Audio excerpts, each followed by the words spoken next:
There we go. Got everybody in here. Good morning. Good morning. Good morning. Good morning. Let's get here. Boo, boo, boo, boo, boo. Good morning. Good morning. Good morning. Good morning. Good morning, beautiful people. Good morning. I hope everyone's having a wonderful Monday morning. I hope everyone's having a wonderful Monday morning. Good morning. Good morning. Good morning. Good morning. Good morning, Justin. Good morning, Handband. Good morning, Kayla. Good morning, Marissa. Good morning, Lotus. Good morning, One Mighty Pen. Good morning, Tori versus Moon. Oh, wait, Tori v. Sun Moon. Good morning, Charles. Good morning, Manders. Good morning, Shy Guy. Hope everyone's having a great morning. I hope everyone is having an absolutely wonderful, wonderful morning. Guys, as we get in, if you don't mind, tap the screen, share the live, send your daily heart me. It's only one coin and will boost the live and push us out to the FYP.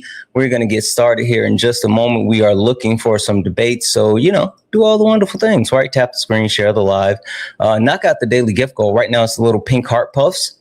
If we can knock those out a couple of times, it'll definitely help us get out to the FYP, get more people in here so we can actually get these debates going. But make sure that you guys are, sending your daily heart me, right? And once you send your daily heart me, a second.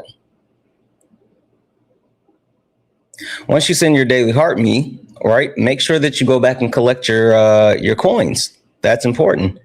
And that is important. You got to make sure you collect the coins. We are going to get started here in just a moment. Like I said, we are only looking for some debates. So only request up if you are a Trump supporter or disagree with anything on the background. We're only looking for some debates. If you're over on YouTube, Twitch, Kick, Instagram, and you like to debate me, guess what? You can. All you have to do is click that pin message and it'll get you up here. But if you're over on YouTube, make sure you're hitting that thumbs up button.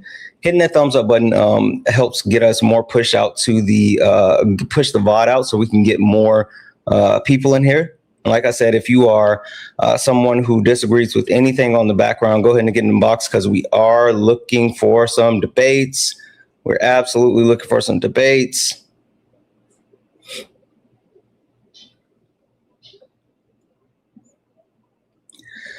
All right, we have everything set here. Do, do, do, do, do. Boom, boom, boom, boom, boom, boom. We're gonna get going. That's cute. You said send your daily black me. I guess. Anyway, we're gonna go ahead and get started here. You guys know how we do. Let's go ahead and kick this thing off. Let's go. Yeah, funny how it changed now. Same people that laughed at clips, studying the clips now. Everybody got opinions till the facts land. Everybody loud till they gotta take a stand. Every stream feel like somebody betting they pride. I seen fake scholars fold in real time. Now they screenshot takes, run around and remix it, and pull up thinking somehow they can fix it. Nah, you stepped in the wrong room, donut. This ain't rage bait, this pressure. Patriarchy, race, class, labor, healthcare. I don't do surface level, I peel layers. And every time they think they got me cornered, numbers go higher. Chat, flyer, mods, work, they crowd with, and somebody finna get cooked tonight. Welcome to the ring now. Yeah. Talk big till the facts come out. Slap nuts, sit down. Go. Welcome to the ring now. Yeah. Got the whole chat screaming when the logic break down. Yeah. Welcome to the ring now. You ain't built for this smoke. Y'all slap nuts, ain't got milk for these oats. Donuts, so pipe down. You might drown. You don't want war with the king right now. I don't debate for applause, I debate for the record. Every false claim get dissected and severed. You rehearse outrage, I study the structure. Difference between noise and somebody with substance. You quote tweets, I quote policy. You want moments, I want honesty. You want ego boosts and virality. I want mutual aid and stronger communities. That's the difference between you and me. See the problem? Different type timing. You came for clips, I came for alignment. Capital this, socialism that. Half these dudes can't define what they yelling in caps. talking about free market while wages collapse. I'll watch one. Pivot arrived, I make it visible live. But this ain't never gonna be a place where evidence dies. You came all the way to be Santana for internet rap, while the whole chat waiting to see who got checked. Next, Welcome to the ring now. talk big till the facts come out. Slap nuts, sit down. Welcome to the ring now. Got the whole chat screaming when the logic break down. Yeah, Welcome to the ring now. we ain't built for this smoke. Y'all slap nuts. Got milk for these old Donuts. pipe down, you might drown. You don't want war with the king right now. Yeah, welcome to Sparring. Welcome. Santana. Bring your sources, Please. or bring excuses, whatever. Doesn't really matter either way. You about to get Cooked. You should know who I am by now. You should, but just in case you don't worry, I got you. Don't worry, I got you. Don't worry, I got ya. I got you. Guys, welcome in. This is Sparring with Santana. One-on-one debates with Trump supporters or anyone that disagrees with anything on the background. I am Santana. Only request up if you are a Trump supporter or disagree with anything on the background. We're only looking for some debates. If you're friendly, do all the wonderful things. Tap the screen, share the live, send your daily heart me. It's only one coin. It will boost the live and push us out to the FYP.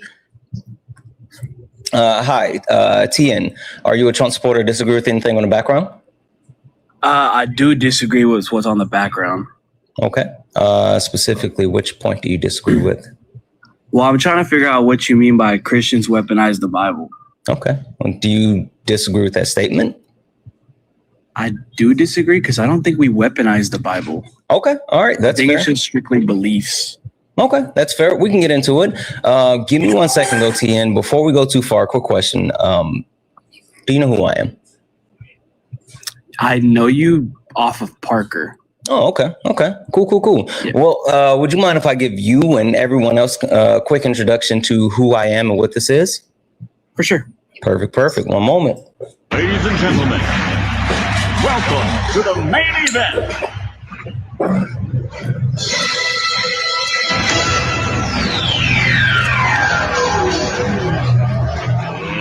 Let's get ready to rumble!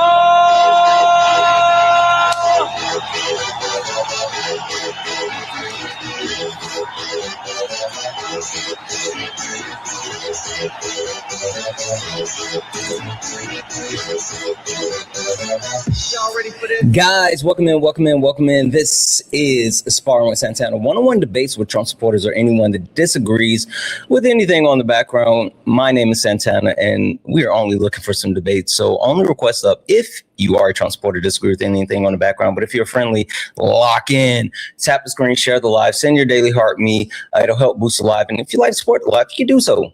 Cash App, PayPal, Venmo. Pay links in the link tree in the bio. Santana speaks for you, just like Josh. What up, Josh? Josh, W's in the chat for Josh for the $1. I'm doing well. It's Monday morning, and I am doing absolutely amazing. W's in the chat for Josh. Also, W's in the chat for Bella, who sent out 5 YouTube membership subscriptions, followed by Tiffany, who sent out another YouTube membership subscriptions. Fucking W's in the chat.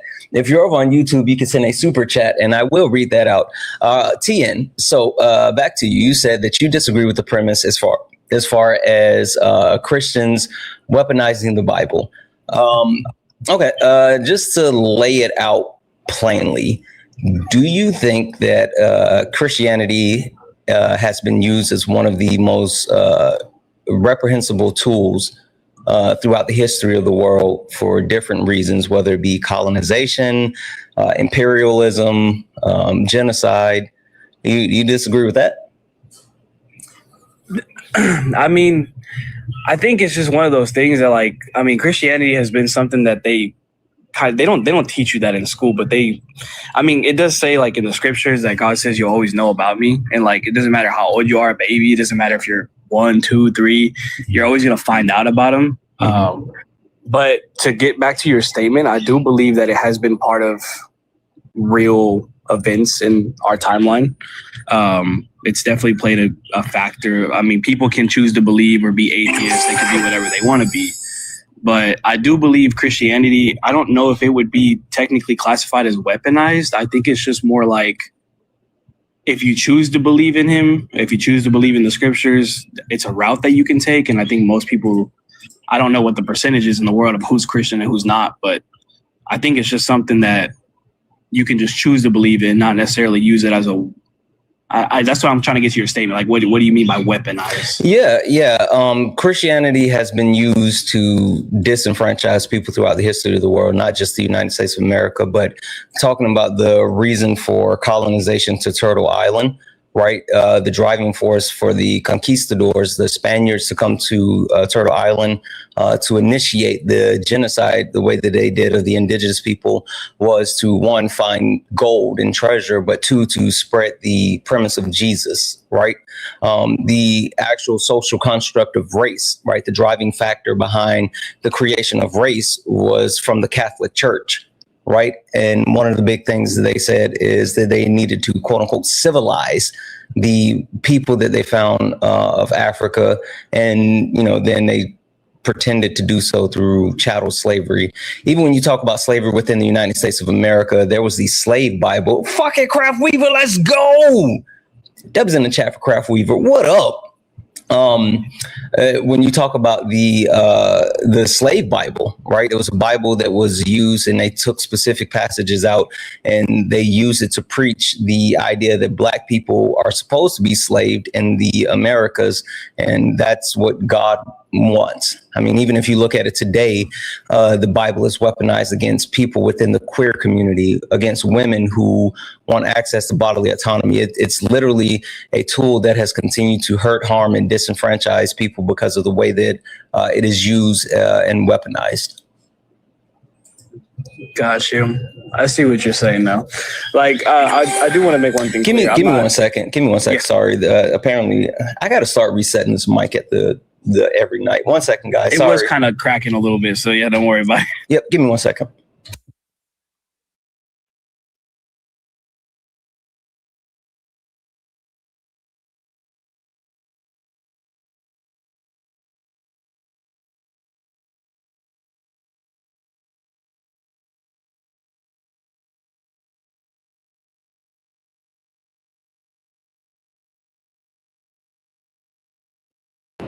Okay, that should have fixed it. Sorry, guys. I got to start remembering, and you know what? I'm going to hold you guys to it. Remind me, like, at the end of the streams, if I'm done for the day or whatever, to actually reset the mic, but we should be better. All right, I apologize. Go ahead. Oh, no, you're good. I was just going to let you know, like. You cut out. You got to come back in the app. I can't hear you. No, you're good. Somebody called me. I had to hang up. Yep. No, you're good. So like I just recently gave my life to Christ. Like it was last year in November is when I did it. So I'm still in the scriptures. I'm still rereading everything. I'm still doing that kind of stuff. So, but your statement did kind of open me up to a different look in Christianity. I see what you're saying as far as socialism and stuff goes. But I guess that's the only thing I really wanted to ask you was what was the statement behind the weaponize, and you kind of explained that. So I'm looking at it at a different perspective now. But I do have a question though, like specifically my beliefs in Christianity is just everything that I see happen in life. So if I know I came from the struggle, if I know that I end up being successful or I end up being somewhere more stable, I kind of give all my thanks to God for that. But I don't know if that necessarily has anything to do with your statement because that's just normal beliefs. But I did want to ask you, I know you have that statement up there, but you're not a Christian, are you? I wouldn't call myself a Christian. Like, I think that, I used to be a quote unquote Christian, but more than anything, like I'm not a fan of organized religion. I think that once you get into like organized religion, you see a weaponization of it throughout multiple religions, specifically the Christianity faith. But I do believe in a higher power. I'm just not going to say, it's Jesus and all this other stuff. But as far as like some having a greater being, a creator or whatever. I think it's kind of hubris to think that like we're the end all be all, but I also believe in aliens. So there's that too. So I don't know what this higher power is. I don't believe that like Christianity is true because there's so many holes and flaws within like the entire premise. But I think organized religion as a whole is like harmful. I got you. That makes sense. Okay. I mean, I don't have nothing to really like go head to head on you with. I'm just kind of like was looking at the board, kind of wanted to see what your opinion was on, because I've tuned into some of the streams, but I haven't heard anyone recently. Like I just really started watching you like about 4 days ago, but I haven't heard anyone kind of hit you with that weaponize the Bible. They kind of been doing no. I tend to get the actual people who want to debate the Bible up and like during the week in the mornings, earlier in the morning. So like how you are now, this is usually the time people come up for that. So, but anyway, all right. Well, I appreciate you coming up. Yeah, thank you, man. Appreciate it. All right. Well, thank you. Guys, only request up if you're a Trump supporter or disagree with anything on the background. We're only looking for some debates. Only request up if you are a Trump supporter or disagree with anything on the background. We're only looking for some debates. If you are friendly, do all the wonderful things. Tap the screen, share the live, send your daily heart me. It's $1 and it will boost the live. If you're in the request and you're a child, drop out. Like you have to be 18 years of age or older. And so if you're not 18 years of age and older, you cannot come up. Also, J-Hops, you're in the request. I don't think you mean to be here, but, you know, just in case you are, I just wanted to let you know, J-Hops, that you are in the request. Yo, get raped by ICU, my nigga. Discord.gg /server-revolution. You're get raped such by a ICU, fucking nigga. weirdo. Like, I can't, Discord.gg like, yeah, I know. It's okay. It's okay. It's okay. You're such a fucking weirdo. I got you. I know. I got you. They came up specifically to do the weird shit, but I got them. We're going to have to hit a reset really quickly.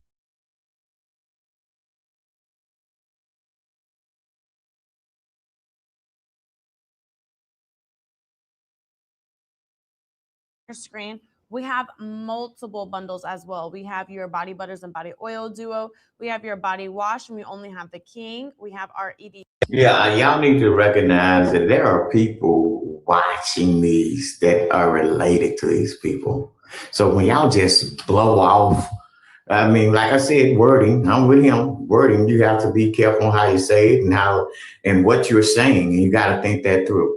At the same time, this man is a loving father. Can you imagine his girls watching y'all call him a...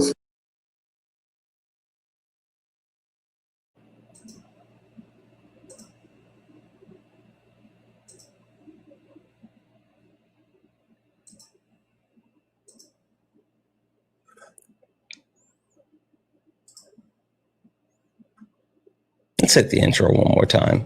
Why not? As we get back in. Yeah. Funny how it changed now. Same people that laughed at clips, studying the clips now. Everybody got opinions till the facts land. Everybody loud till they gotta take a stand. Every stream feel like somebody betting they pride. I seen fake scholars fold in real time. Now they screenshot takes, run around and remix it, and put up thinking somehow they can fix it. Nah, you stepped in the wrong room, donut. Huh. This ain't rage bait, this pressure. Patriarchy, race, class, labor, healthcare. I don't do surface level, I peel layers. And every time they think they got me cornered. Wait, my guest access is gone? Ain't no fucking way. Somebody finna get cooked tonight. Welcome to the ring now. Yeah. Talk big till the facts come out. Slap nuts, sit down.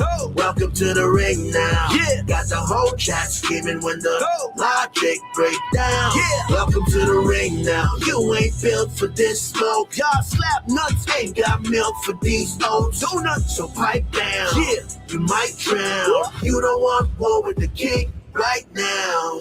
I don't debate for applause, I debate for the record. Every false claim get dissected and severed. You rehearse outrage, I study the structure. Difference between noise and somebody with substance. You quote tweets, I quote policy. You want moments, I want honesty. You want ego boosts and virality. I want mutual aid and stronger communities. That's the difference between you and me.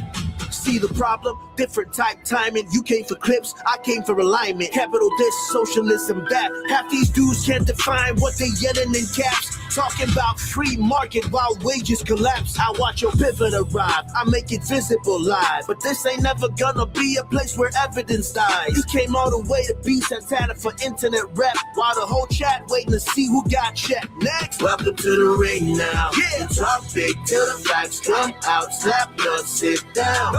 Welcome to the ring now. Yeah, got the whole chat screaming when the logic break down. Yeah, welcome to the ring now. You ain't built for this smoke. Y'all slap nuts ain't got milk for these old donuts. So pipe down, you might drown. You don't want war with the king right now.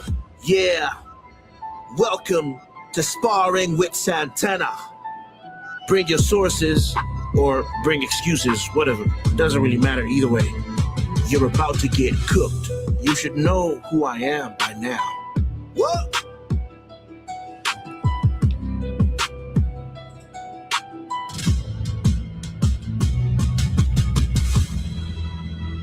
Guys, welcome back. Welcome back. This is interesting as hell. So my live access or my guest access was removed, but we submitted an appeal. We're going to go ahead and we were able to hit the reset quickly.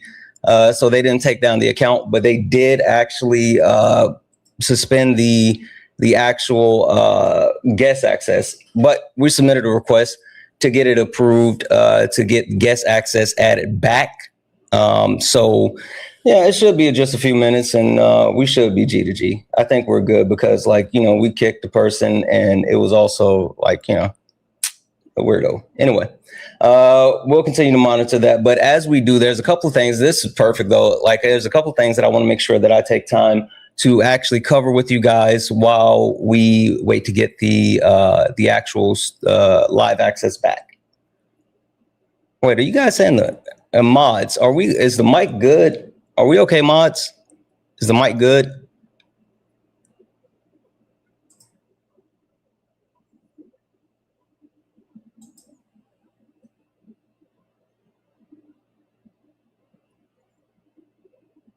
Yeah. All right. All right. Perfect. So what we're going to do, because we are taking a few minutes, we're waiting for the appeal to actually come through, to get an update on the actual status of the appeal. Anyway, a couple of things I want to do. First and foremost, W's in the chat for Joseph. Joseph, thank you so much for the $20 donation. Oh, yeah. I got to shoot you. I saw your actual Discord. I got to hit you back. I got you, Joseph, but thank you so much for the $20 donation. I appreciate the hell out of you. W's in the chat for Jay for the $7 donation. So it looks like you're spending the morning watching you. My first sick day off of work in 6 years. Pneumonia is inconvenient AF. Holy shit. I'm sorry to hear that. Yeah, no, I got it. W's in the chat. Thank you so much for that. W's in the chat for Rashid for the $1 donation. Say, morning, Santana. No message today. Just want to be here frequently watching the stream. I appreciate you. Good morning, Rashid. Good morning. Good morning. W's in the chat for Jacob. Jacob sent a $1 donation. Yeah, no. It's all good, Jacob. I am G to G. I know how to handle those type of people for sure, and we are good. Don't worry. I will say this: if you're over on YouTube, Twitch, Kick, Instagram, and you would like to debate now while we're waiting on TikTok to, you know, get the shit together, go ahead and you can click that link. It'll get you up here and we can get the debates going that way as well. But in the meantime, I will, there's a couple of things that I do want to cover with you as well. But W's in the chat for the donos. If anyone else likes to support the live, you can do so. Cash App, PayPal, Venmo. Pay links in the link tree in the bio. Santana Speaks for You. Santana Speaks for You is the best way to support the live. If you're over on YouTube, you can send a super chat and I will read that out. Guys, So Trump had a interesting. Are we going to say? Well, let's call it interesting. Interesting. The weekend at the most. I don't know how many people have been keeping up with this, but there are soldiers that have lost their lives in this actual fight with Iran, right? And so, with that being said, there's multiple soldiers that have actually given their lives. Now, you would think that the commander-in-chief, the president, would actually be fully prepared to have this conversation about the troops, the men and women that have given their lives, the ultimate sacrifice in order to, defend our country, but also fight Donald Trump's war of choice, right? But let's hear what Donald Trump has had to say about these soldiers. Well, we feel very badly, but those great people, those great patriots were out there fighting that Iran cannot have a nuclear weapon. Iran has been very, very badly damaged. They've lost everything almost militarily. Instead of starting the war, it would be 4 or 5 weeks. Well, you keep hitting me. This is a far bigger job that we're doing. We were doing a little job in stopping them from having a certain capability. Now we're just ending it. So it's really not the same thing. What we're doing now is we're ending any chance where they can have a nuclear missile. If you look at it, after a week and a half, not 4 weeks, a week and a half, 2 weeks, we stopped them from probably, but I don't want to have the word probably. Thank you very much. Thank you, sir. So it seemed to lack empathy, right? It seemed to lack any type of compassion or care when it comes to soldiers laying their lives on the line, right? For Donald Trump's war for America, right? And it's just, I don't get it. I don't get it. The whole point of him actually just, not showing any type of real care, not showing any type of empathy, just like not being the commander in chief that people would want or need in this time. It just speaks to who he is, right? But the reason why he lacks empathy is because I think he just lacks the details. But we hit him very hard again tonight, and we did that in honor of the probably 3. It's probably 3 as opposed to 2 great patriots. I don't think he really knows. I don't think he really knows how many soldiers lost their lives. So when he says it's probably 3, yes, there were more reports that came out that said that there absolutely ended up being 3 soldiers, right? And Donald Trump, whether he doesn't know or has no idea, or I don't know, he has to have the details. But the fact of the matter is he doesn't really care, right? But this is for a war that he has pushed, a war that he has desired, a war that he actually chose, a war with Iran, right? And that's what we're talking about. Now, what I will say as well is, while also talking about Iran, Trump, of course, had multiple things that he wanted to talk about. You guys know how it is, especially when Donald Trump is out on the tarmac and he has a mic in front of him, then he's just going to say all the shit that he can think of. So what else did he take the time to talk about? Well, that he's been threatening Canada with tariffs because of the wildfires. This is what he said about that. I did, yeah, I did. How did that go? Well, it went good, but I told him, you got to stop these fires from coming in and poisoning our air. Our air has been poisoned. I have a good relationship with Mark Carney, but we got to stop the fires up there. If we can help them, we'll help them. That was in chat craft either. But maybe they should pay us some damages or something, or we should do some tariffs. But it was terrible. You had businesses closing. In particular, Michigan, If you look at Detroit, Michigan, there, they had to close everything. They had to close car plants and a lot of other things. So I've never remembered this happening. Over the last 4 or 5 years, you saw it starting to take place. I've never remembered it happening. Yeah. Donald Trump absolutely thinks that we need to tariff Canada because there's wildfires. What are we doing? What are we even doing? Hey, W's in chat, Red. Thank you so much for the heart hands. That's his solution to everything. And when I say that's his solution to everything, like I literally mean that's his solution to everything. As you guys know, I've been reading the book and I literally just finished it last night. And the book is Regime Change Inside the Imperial Presidency of Donald Trump. And the interesting thing that I've learned about the book is that with Donald Trump, he thinks that the tariffs, the original reason he fell in love with the tariffs was because he remembers the time where the United States of America was like the manufacturing, hub of the world or whatever. And he thinks that, of course, tariffs will put us back in that place. But also, he just uses it as a catch-all. Like that's what he thinks tariffs are, right? Tariffs are just a means to any end. Like whatever the ends may be, he thinks that it's necessary to add tariffs, right? And so that's why he threatens tariffs in every way, shape, and form. But he didn't stop with tariffs and talking about China. He also tariffs and talking about Canada. He also talked about China. Hey guys, you remember that a couple of nights ago that Donald Trump actually went on national television and said like, hey, China, quote unquote, interfered and da-da-da-da-da. You guys remember that? You guys remember that Donald Trump was so outwardly, brazenly saying that China played a role in 2020?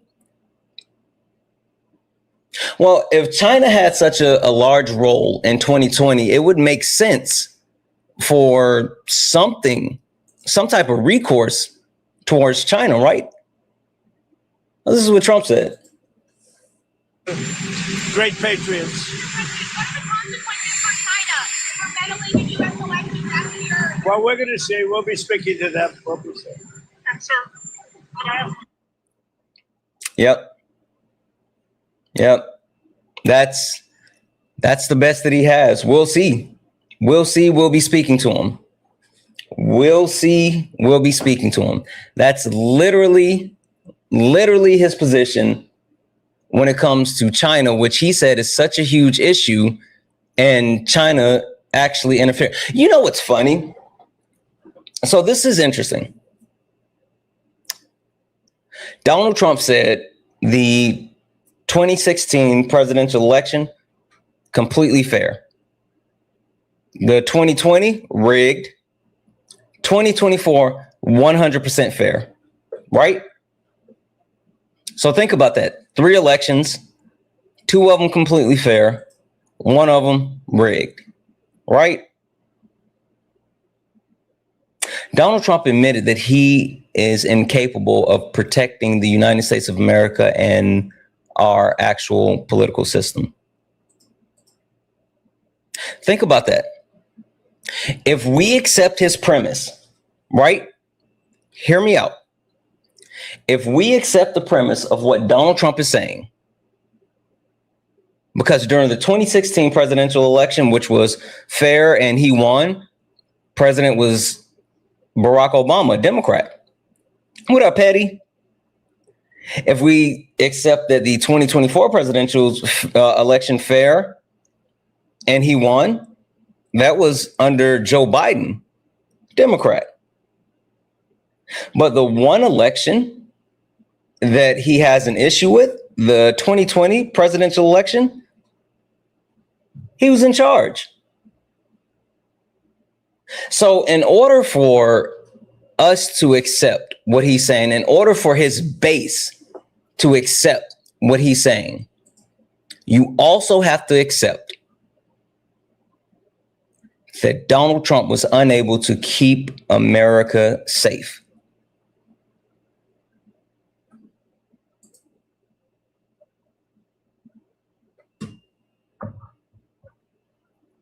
That's the reality that you have to live in. And that's the reality that he is currently trying to peddle. So I think that's a super interesting dynamic that that's where we are. And that's the position that's being pushed. But I digress. Now, there's some other stuff that I do want to talk about when it comes to Trump and what else he's been saying, because like that wasn't it. But one thing that I do kind of want to veer off to is the current acting head of intelligence, right? The current acting head of intelligence, because while Donald Trump has been talking about this actual 2020 presidential election, he sent his surrogates out to actually, you know, peddle whatever he wants them to say. And this is what the current acting head of intelligence said. You describe this as regime change? No. What we did is we took out an illegitimate president. He was never duly elected. So there can't Oh, wait. Sorry. That's the wrong one. That's the wrong one. We'll come back to that. Never mind. Scratch that. We'll come back to that because I want to make sure you guys hear that as well. But so Donald Trump, while admitting that he doesn't really care about the soldiers, while also talking about China and how they're not going to face any recourse, while blaming Canada and saying they're going to tariff Canada, he also took a swipe at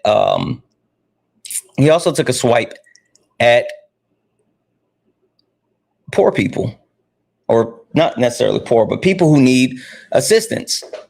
Donald Trump, for some reason, thought it was pertinent to punch down on people with SNAP benefits. We all know that Donald Trump has a disdain for people that have to utilize the benefits of the United States government. But Donald Trump specifically said this when talking about the people who receive SNAP benefits. And, you know, largely when you talk about SNAP, you're talking about largely Democrats. But I'm president. I want to help everybody. I want to help Democrats and Republicans. But when you're talking about SNAP, if you look, it's largely Democrats. They're hurting their own people. Thank you very much, everybody. Thank you, Mr. President. Yep. He said that the people that are on SNAP, they're Democrats. That was his entire premise. Now, I'm just going to categorically call it false on its face. And we can look at the measurements and we can look at the people that receive SNAP benefits. We can look at their demographic. We can take a look at where they're located and all this other stuff. But I don't think that's important, right? Honestly, I don't care if they were Democrats or Republicans. They're Americans, right? And the fact that we live in the wealthiest country on earth, while at the same time have people who don't have their basic needs met, right? That's what we're talking about here.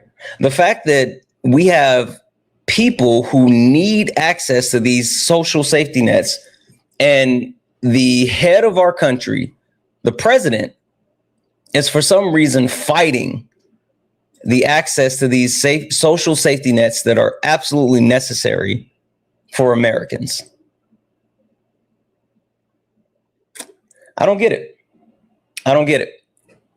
Debbie's in the chat for Jacob. Jacob sent a $1 donation.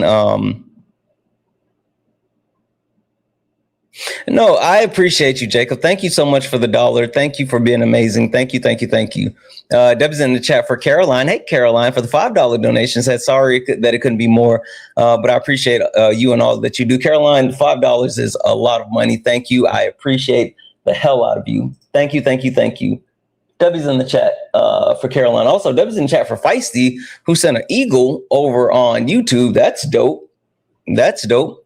Let's see here. And also over on Twitch, Debbie's in the chat for Justice, who resubscribed over on Twitch.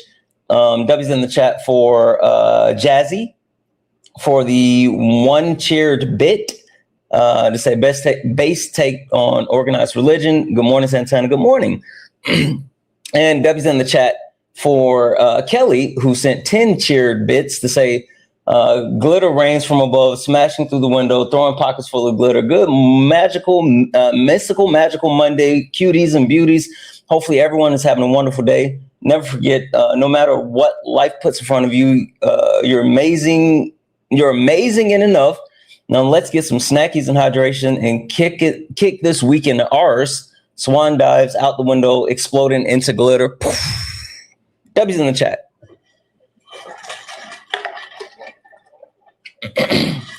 Sorry, guys. And W's in the chat for the donuts, guys. If anyone else likes to support the live, you can do so. Cash App, PayPal, Venmo. Pay links in the link tree in the bio. Santana speaks for you. Santana speaks for you. It's the best way to support the live. If you're over on YouTube, you can send a super chat, and I will read that out. In the meantime, we are still waiting on our access to get verification to see what we're going to do. But if you are over on YouTube, Twitch, Kick, Instagram, and you would like to debate me, hell, if you're over on TikTok and you want to debate me, all you got to do is go over to YouTube while we're trying to still get this all set.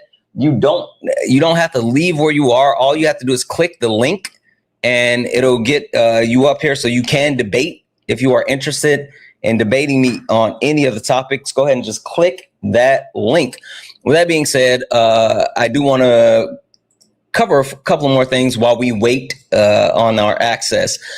So Donald Trump not only has been raging out over this weekend, he's been lying. All right. Like we understand that the Donald Trump's default is liar, but it's interesting how he lies about like ridiculous shit. And like he lies about stuff that can easily be disproved. But the people that follow Donald Trump, the people that believe in Donald Trump, they don't really care about the truth, or not even necessarily just care about the truth. They're never going to go fact check the truth. Right. And that's what we see. That's absolutely what we see. And that's what we see in his massively long Truth Social post.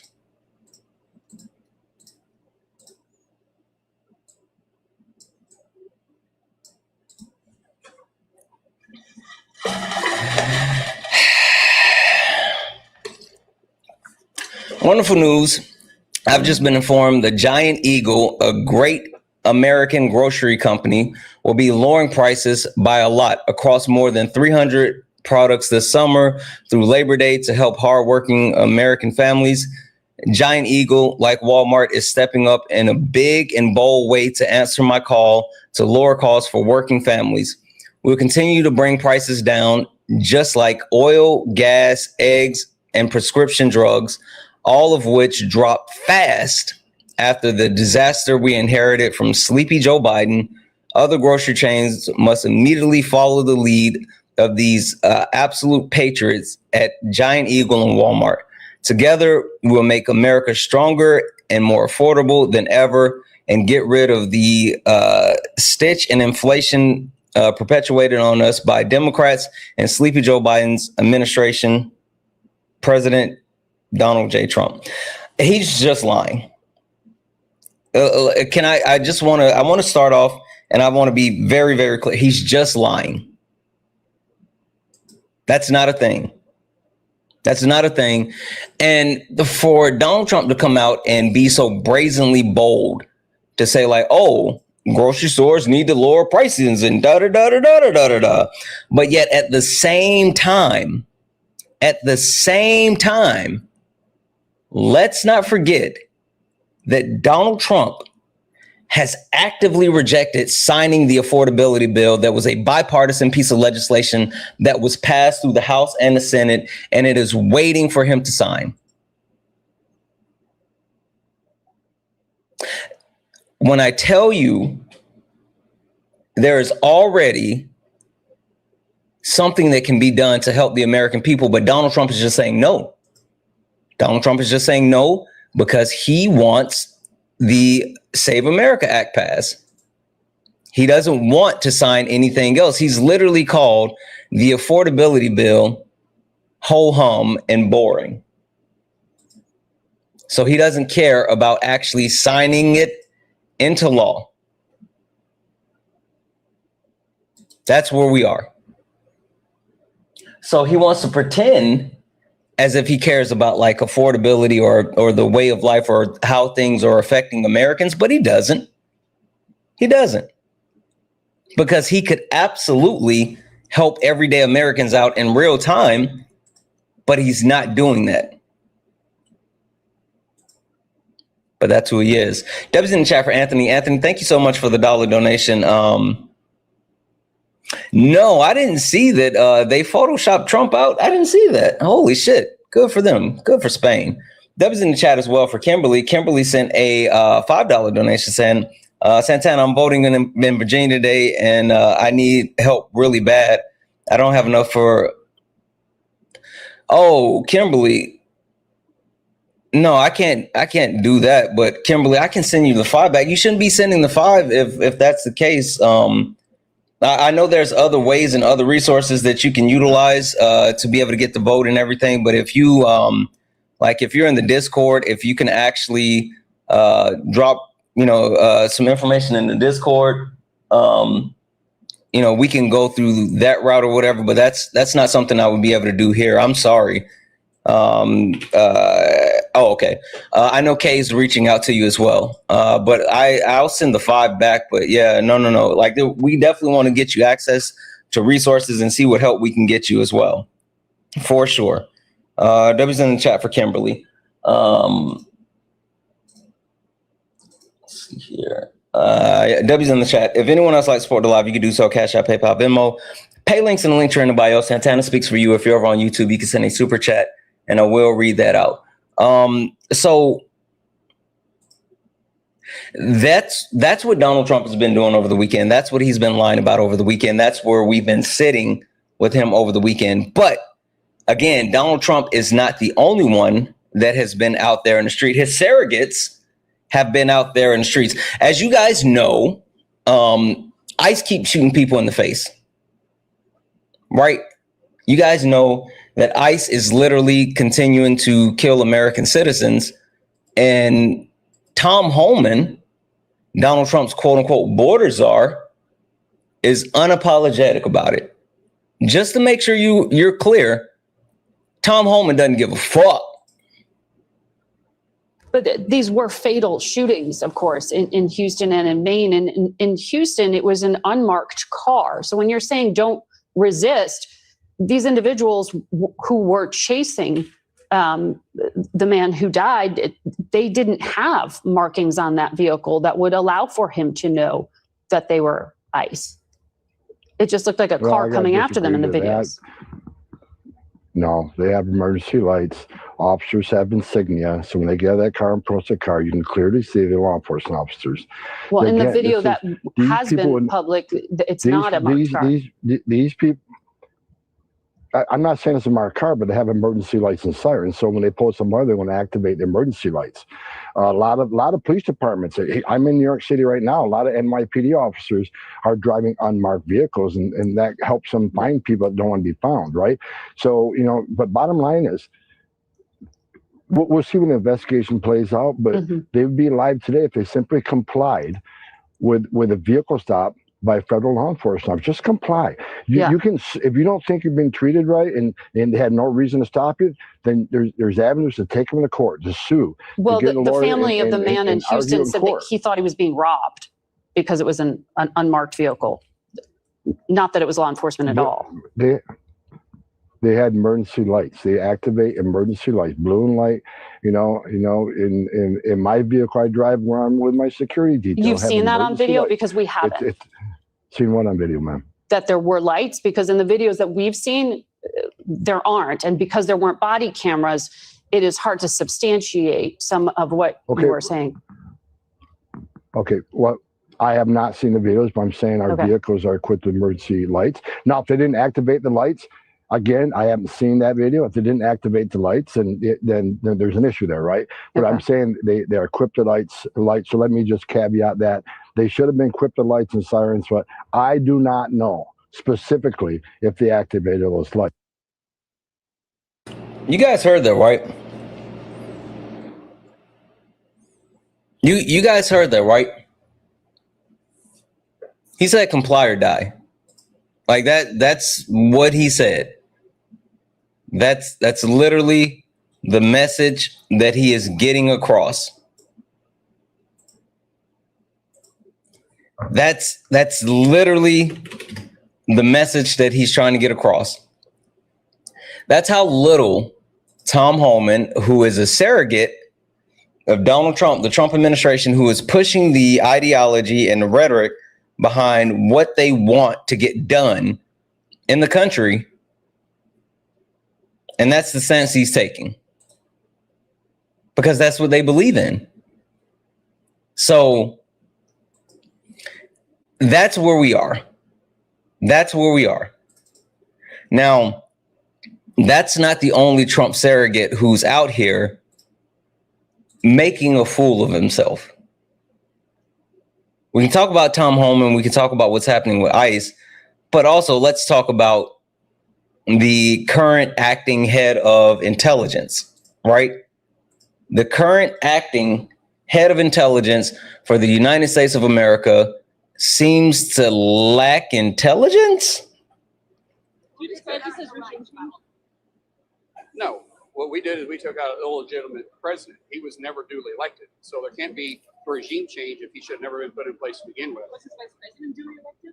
I don't know how their elections happened. I don't know if they're on the same ticket or separate. I don't know how that works, but I know if we were interested in having a full regime change, we're interested in taking over Venezuela, we would have left our force in place. The reporter gagged him. The reporter gagged him. He said that Nicolas Maduro in Venezuela was not duly elected, and so that's why he needed to go. But then when she said, was the vice president duly elected? Oh, I don't know.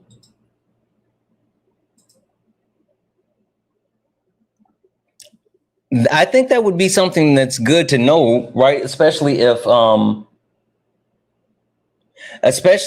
you are talking about like removing the current head of a regime, but not actually removing the entire regime, right? So there's that. That's interesting. But this is what the Trump administration and their surrogates, this is what they do. This is what they're about. This is how they actually handle business. Last one from the Trump administration, the actual overarching dream team. Energy Secretary Chris Wright, when talking about the war with Iran and his statements as far as ending the war and as far as the cost to the American people. You were on the show back in March, and I want to play something of what you said about how long this war would last. I think that this conflict will certainly come to the end in the next few weeks. Could be sooner than that. So you said it would certainly come to an end within a few weeks. We are now nearly 5 months into this war. How does it end? When does it end? Well, the plan, we needed 4 to 6 weeks for military actions. They went for 5.5 weeks.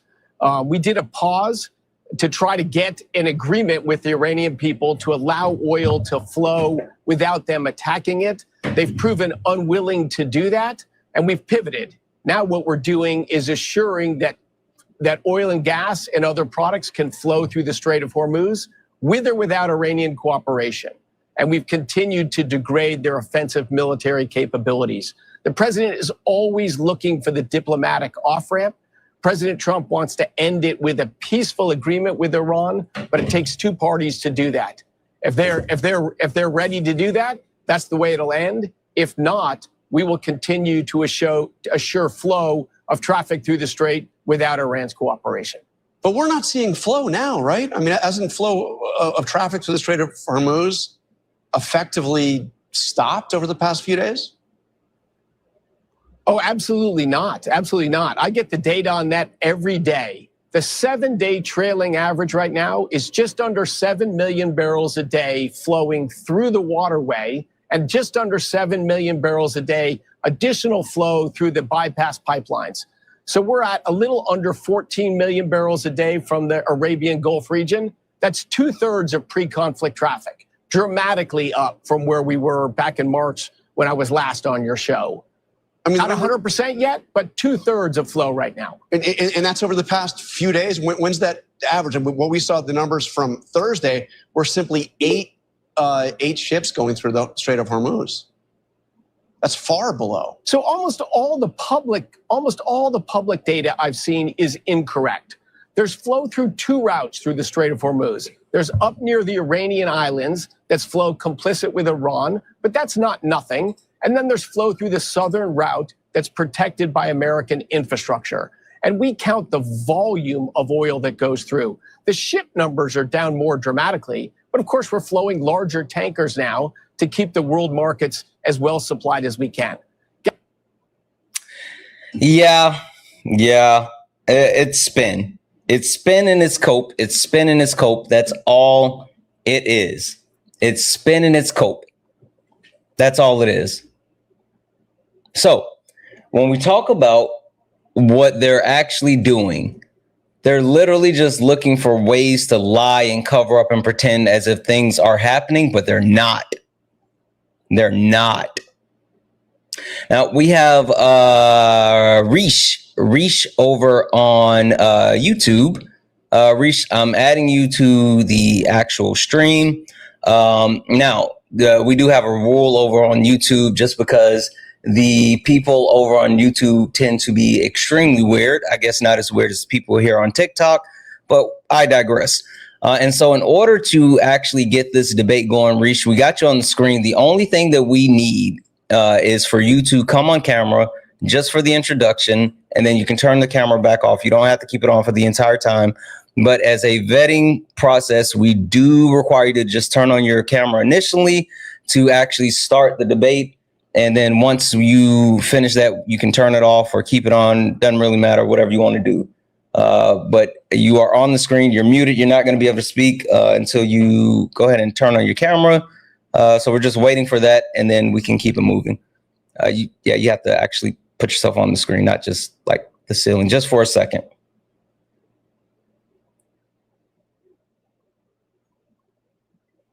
Yeah, you have to actually just put yourself on the screen for a second. You not pointing at the ceiling.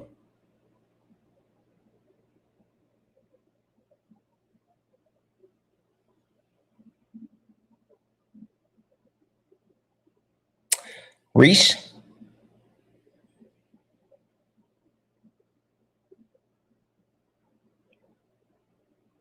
Okay.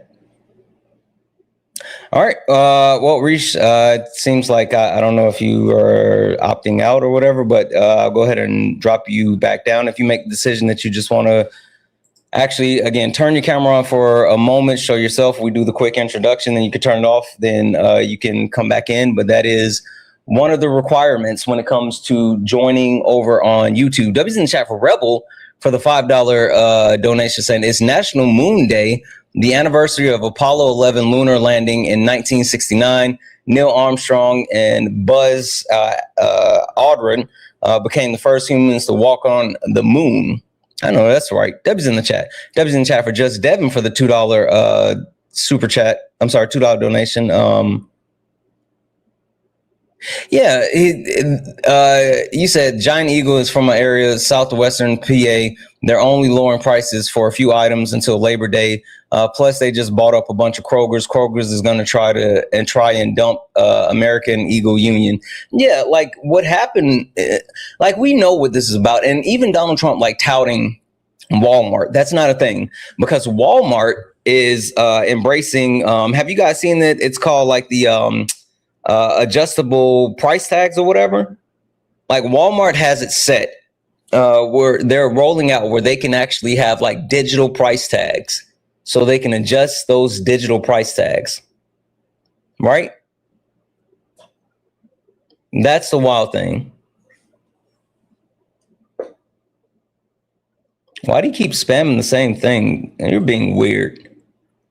Please stop spamming the same thing. Let's don't do that. W's in the chat for Joseph for the $10 donation. Said sorry, but we don't do regime change, only substitutions. But don't worry, I'll be fine. Just tax Canada for wildfire while pressuring grocery stores to lower the cost of maple syrup. That'll make up for it. Absolutely. Like none of the shit that he says or does makes any sense. Like it literally does not make sense. But that's where we are. That's where we are. And that's the Trump administration, right? They literally are. The most interesting thing about all of this is the fact that they're the people in power, but yet while being the people in power, they take no responsibility for said power. Now, I do want to make sure that people know that while I am talking about Donald Trump, his regime, and the Republicans, it's not just them. It's not just them. It's not just them. Your favorite, yours, not mine. Yours, not mine. Your favorite Democratic senator, Republican Democratic senator, fucking LARPer or whatever you want to call him, John Fetterman. John Fetterman backed up his comments about Israel.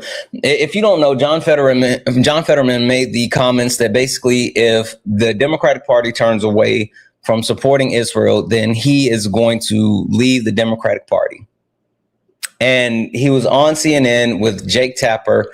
He was on State of the Union, and he doubled down on that. Take a listen. Okay. Let's talk about the split in the Democratic Party, because Michigan candidate Dr. El-Sayed has been very critical of AIPAC. But when asked if there's room in the party for Israel supporters, he said, quote, "There's always room in the tent, the Democratic Party tent, for folks." He obviously holds a very different view on Israel than you do. Can the Democratic Party, can the big tent be home to both someone like Dr. El-Sayed and someone like you? I think it's entirely appropriate to be pro-Palestinian. And of course, I'm deeply sympathetic to many of the innocent Palestinians as well over. But where we have become parts in our party now, describing Israel is genocidal state or apartheid state. And now we're not going to vote for any kind of aid. And now even people like the J Street organization are going to vote against basic things like the Iron Dome. And it's getting more and more incredibly hostile towards Israel. Israel is our important key ally.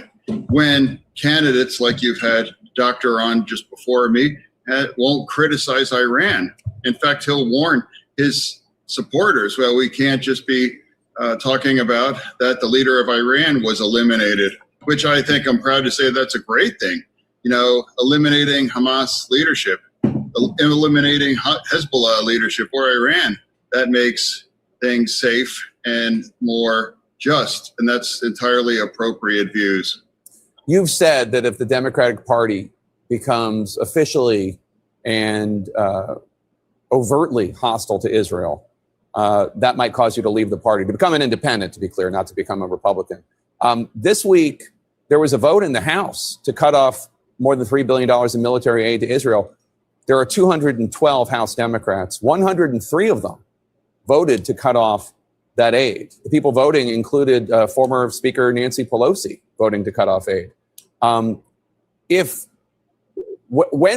do you view the party as becoming officially overtly anti-Israel? When it's all of the House Democrats doing that? When it's a majority? Because you're pretty close right there with 103 out of 212. Well, candidates run on a platform. And if that becomes the Democratic platform, that we will now ever vote for any aid and we'll turn our back on Israel, then that makes me to make that decision as really what a Democrat should stand for, or being a part of my party for me. Now, you know, Jake, I've said this, that if I change my party spontaneously right now, my views and my votes aren't going to change. It's really more of a statement how, and if you look at the kind of people that are winning our primaries, their centerpieces of their campaign is anti-Israel kinds of rhetoric, whether it's in my state or it's whether in New York City and what's happening in Colorado now too. If you believe the Democratic Party's future is rooted in describing Israel as apartheid state or genocidal and they don't deserve to have our support, that forces me to say, is this really make sense for me as a Democrat with these views are continue to actually intensify? Yeah. Yeah. Can we admit the only person that comes to close to the con job that Donald Trump has been doing is John Fetterman? Because John Fetterman was absolutely someone that was loved by the Democratic Party. Like, people around the country were like supporting John Fetterman. And as soon as he got power, this is what he stood for.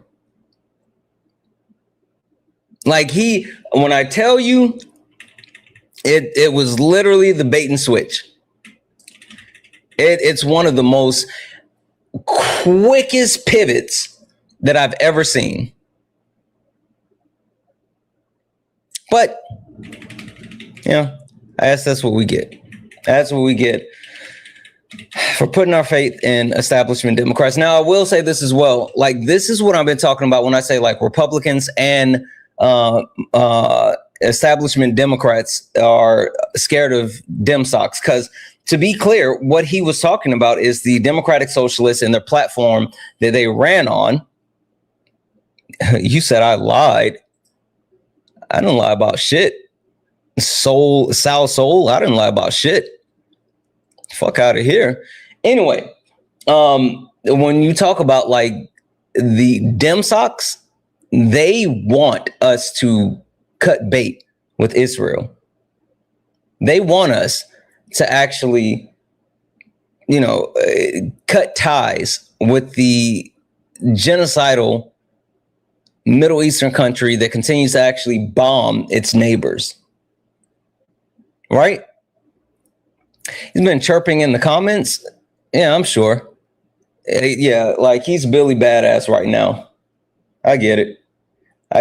Fake tough guy. But yeah, that's John Fetterman.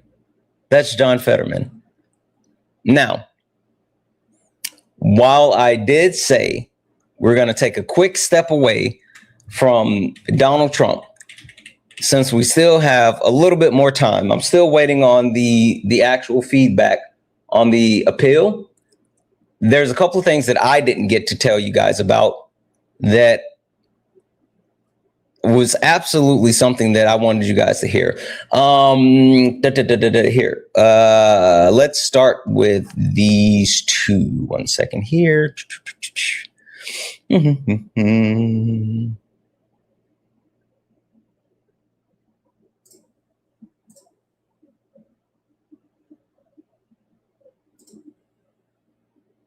So, as everyone knows, data centers has been the bane of so many people's existence, right? Data center are polluting the water. They're, harming Americans' land, skies, everything. And there's ways that these data centers could be made without overwhelmingly harming the environment, right? But they want to make them fast and they want to make them cheap. And so since they want to make them fast and they want to make them cheap, then they're going to make them harmful. But apparently, data centers are going to help. Let's listen to it. And of course, unfortunately, Governor Hochul has it exactly backwards. Data centers are the greatest tool we have right now to stop the rise of electricity prices and ultimately to bring them back down. It's the Democrat green energy policies that have driven energy prices up in New York State actually shrunk their total electricity production. I mean, they banned fracking. They blocked a pipeline to bring natural gas, the biggest source of energy in New York. They closed the Indian Point nuclear reactor. They passed these crazy green energy mandates and an insane climate law. So the energy is expensive in New York and now sparse because of bad Democrat policies, nothing to do with data centers. In fact, that's the solution, not the problem. Data centers, apparently that's the solution. That's the reason why energy prices are high is because we don't have enough data centers, apparently. And the reason why we have high energy prices is because of the Green New Deal, right? And I want to make sure that we're perfectly clear with this. I love how Republicans try to weaponize the Green New Deal when it's not something that was ever passed. That's not a thing. It's not a thing. But when it comes to the premise as far as what, data centers and, needing it, FYI, Trump is all on board for data centers as well. He's absolutely on board and locked in when it comes to data centers. He wants them.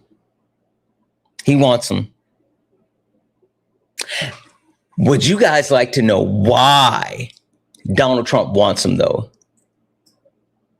Would you guys? So, Donald Trump, as you know, is prone to like AI slop. He posts a whole bunch of fucking AI slop on Truth Social. Would you guys like to know why he does that? Before I say it, does anybody know why he's so in love with AI slop?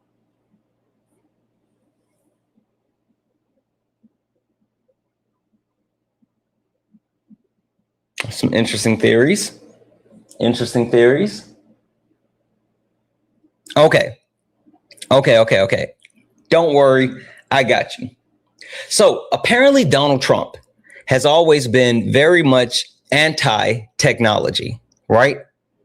Apparently Donald Trump didn't start like actually using text messages until he was already in his first term, right? So Donald Trump has always been anti-technology. And even when it came to like AI and things like that, he was off. He didn't want AI. He wasn't championing AI. He was not interested in AI, right?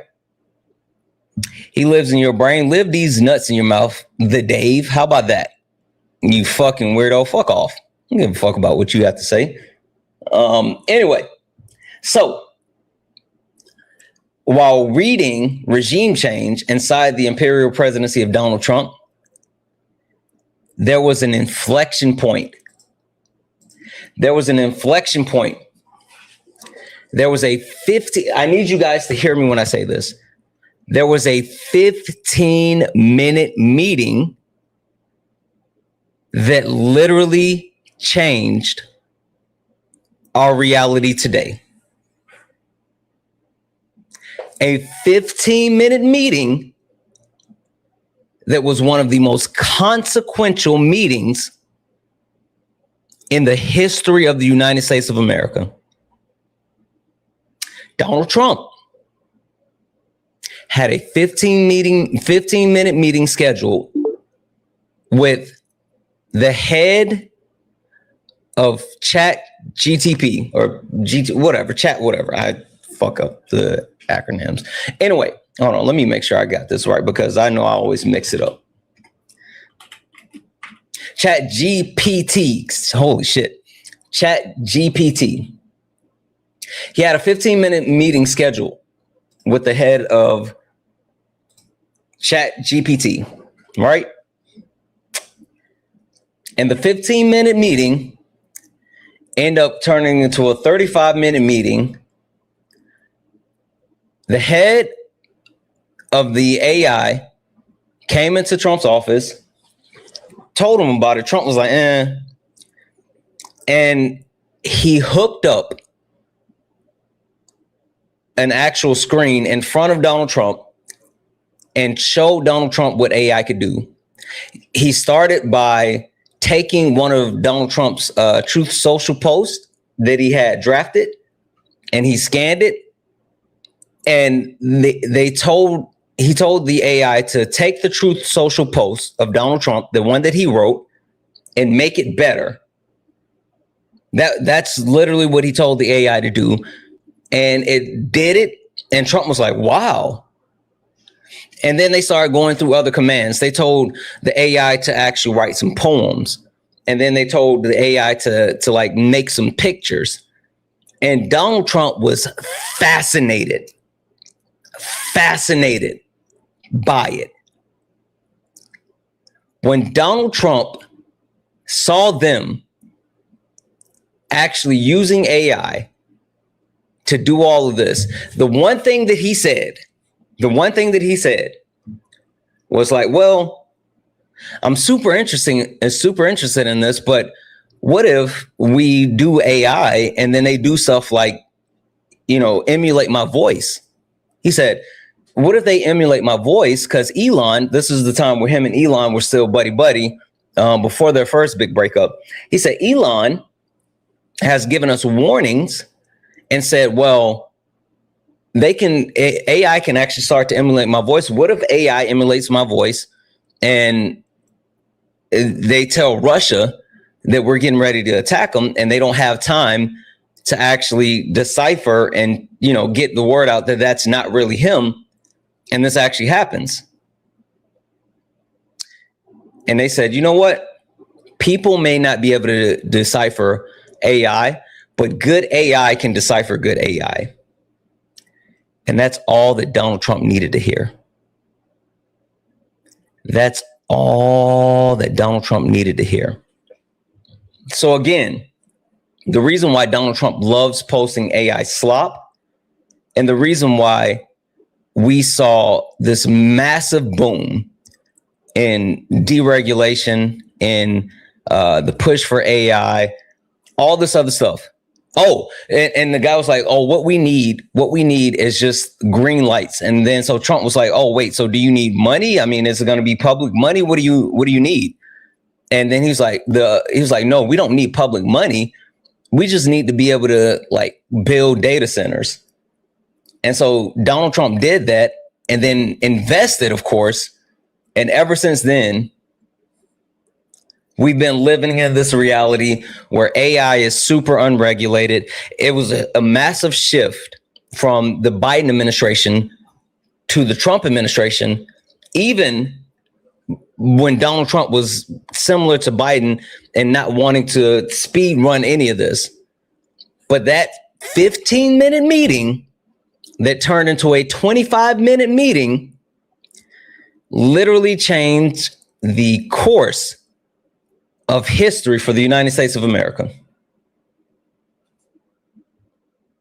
That's why Donald Trump loves posting AI slop. That's why we are where we are. Yep. We have Zach over on YouTube. Zach, we have you on the screen. All I need you to do is put your face on the screen for just a moment to do a quick introduction, because people are weird over on YouTube. Once you do the quick introduction, you can turn your camera off. Perfect. All right, Zach, give me 1 second here.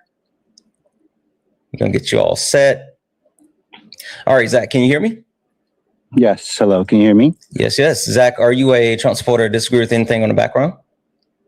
I'm not a Trump supporter, but as far as capitalism and socialism go, I think we should try to improve capitalism before we attempt socialism, maybe. Okay. Floor is yours. What do you mean improve capitalism? How does that work? What does that look like? How do we do that?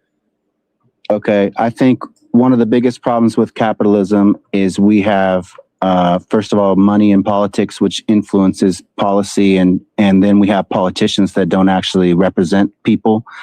I think good capitalism is contingent upon an informed and educated populace. So we would need like better, more honest media. We would need probably to keep switching social media platforms whenever they're owned by big corporations. I think in order for us to make our best choices, we need like consumers unions, workers unions. We need leverage against the corporations. We need to be able to expose the corporations when they're bad, and they need to be properly punished, because like our current regulations don't really affect mega corporations. They only hurt their competition. Meanwhile, they break the regulations all the time, violations, and just pay little fees. Okay. Anything else?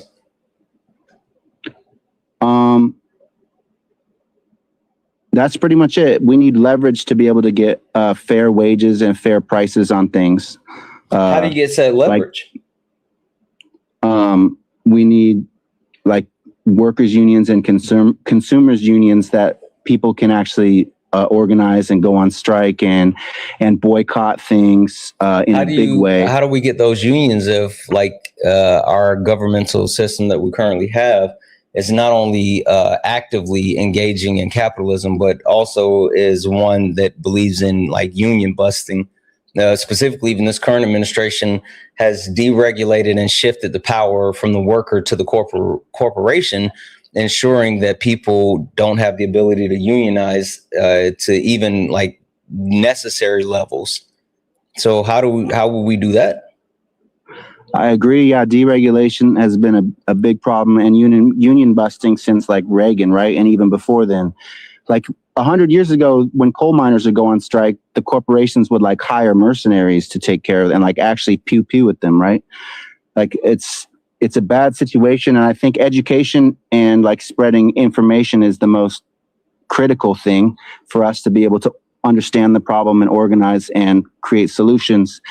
So we would first need to establish media that's like trusted and for the people. Like we would need to come out with citizen started media that's not corporate owned, to be non-corporate owned media that we can all trust and use.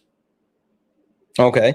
I'm just confused like how this actually happens in the sense that like we understand, hey, over on TikTok, guys, I just pinned my backup account. Follow this account because once we finish this debate up here on YouTube, I think I'm just going to switch accounts because I'm still waiting for them to actually, get the appeal set for the main account. So we're just going to switch over to the backup account after we finish this.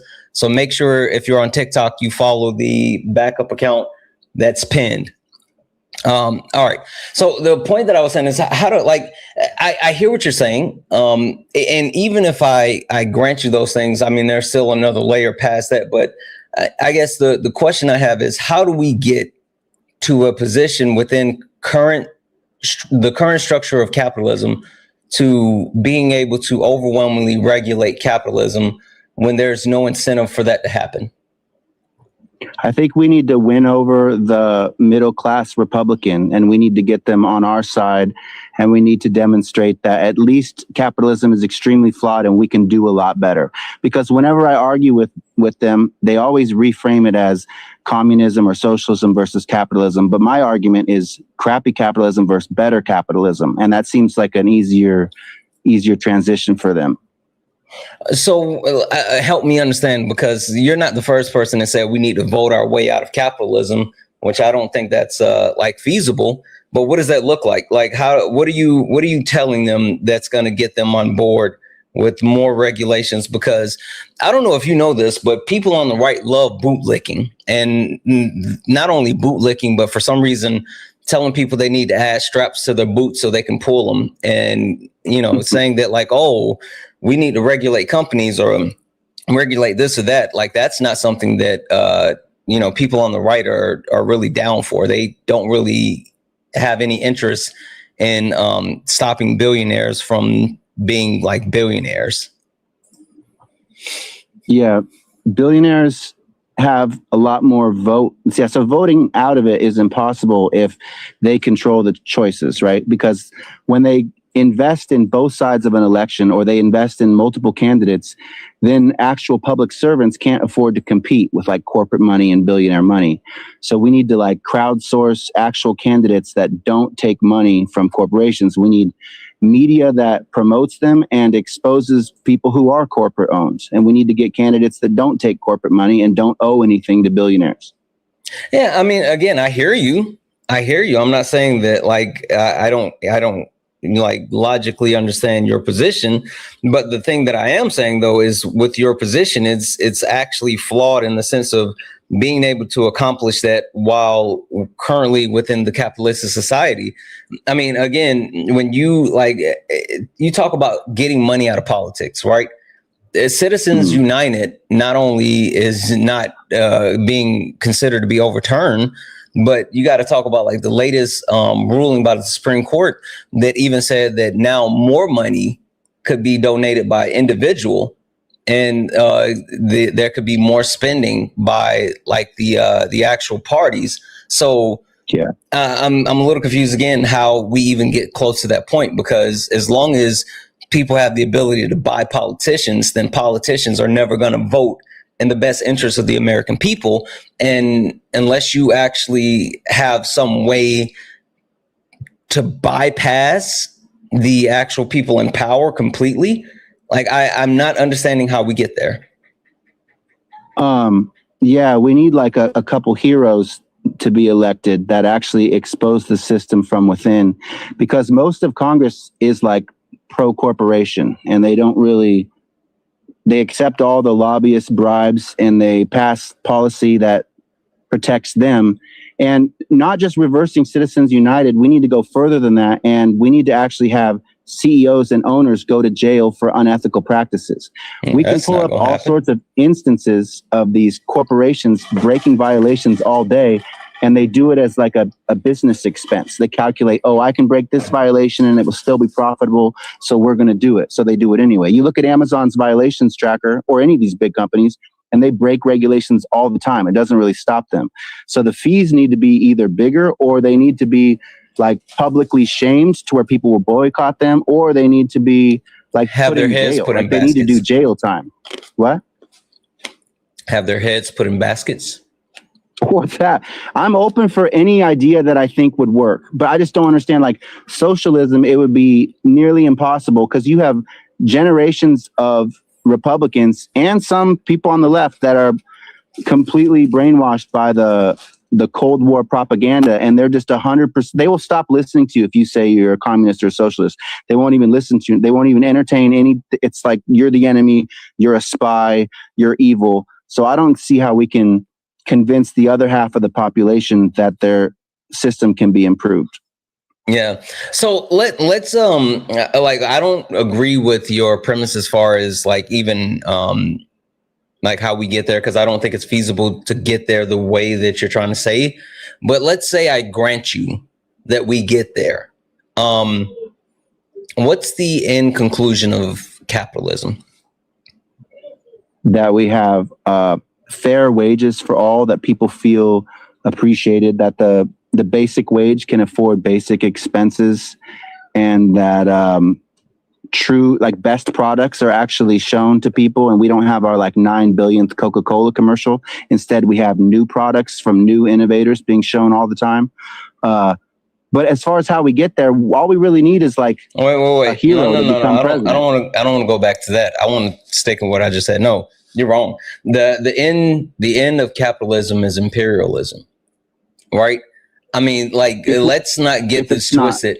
Let's not get this twisted. If it's not restrained, restrained, period. Yeah, it leads to that. Period. Like, and I was just about to say, let's not get this twisted. Like, what's happening here in the United States of America is only unique in the sense of how fast they're speed running capitalism.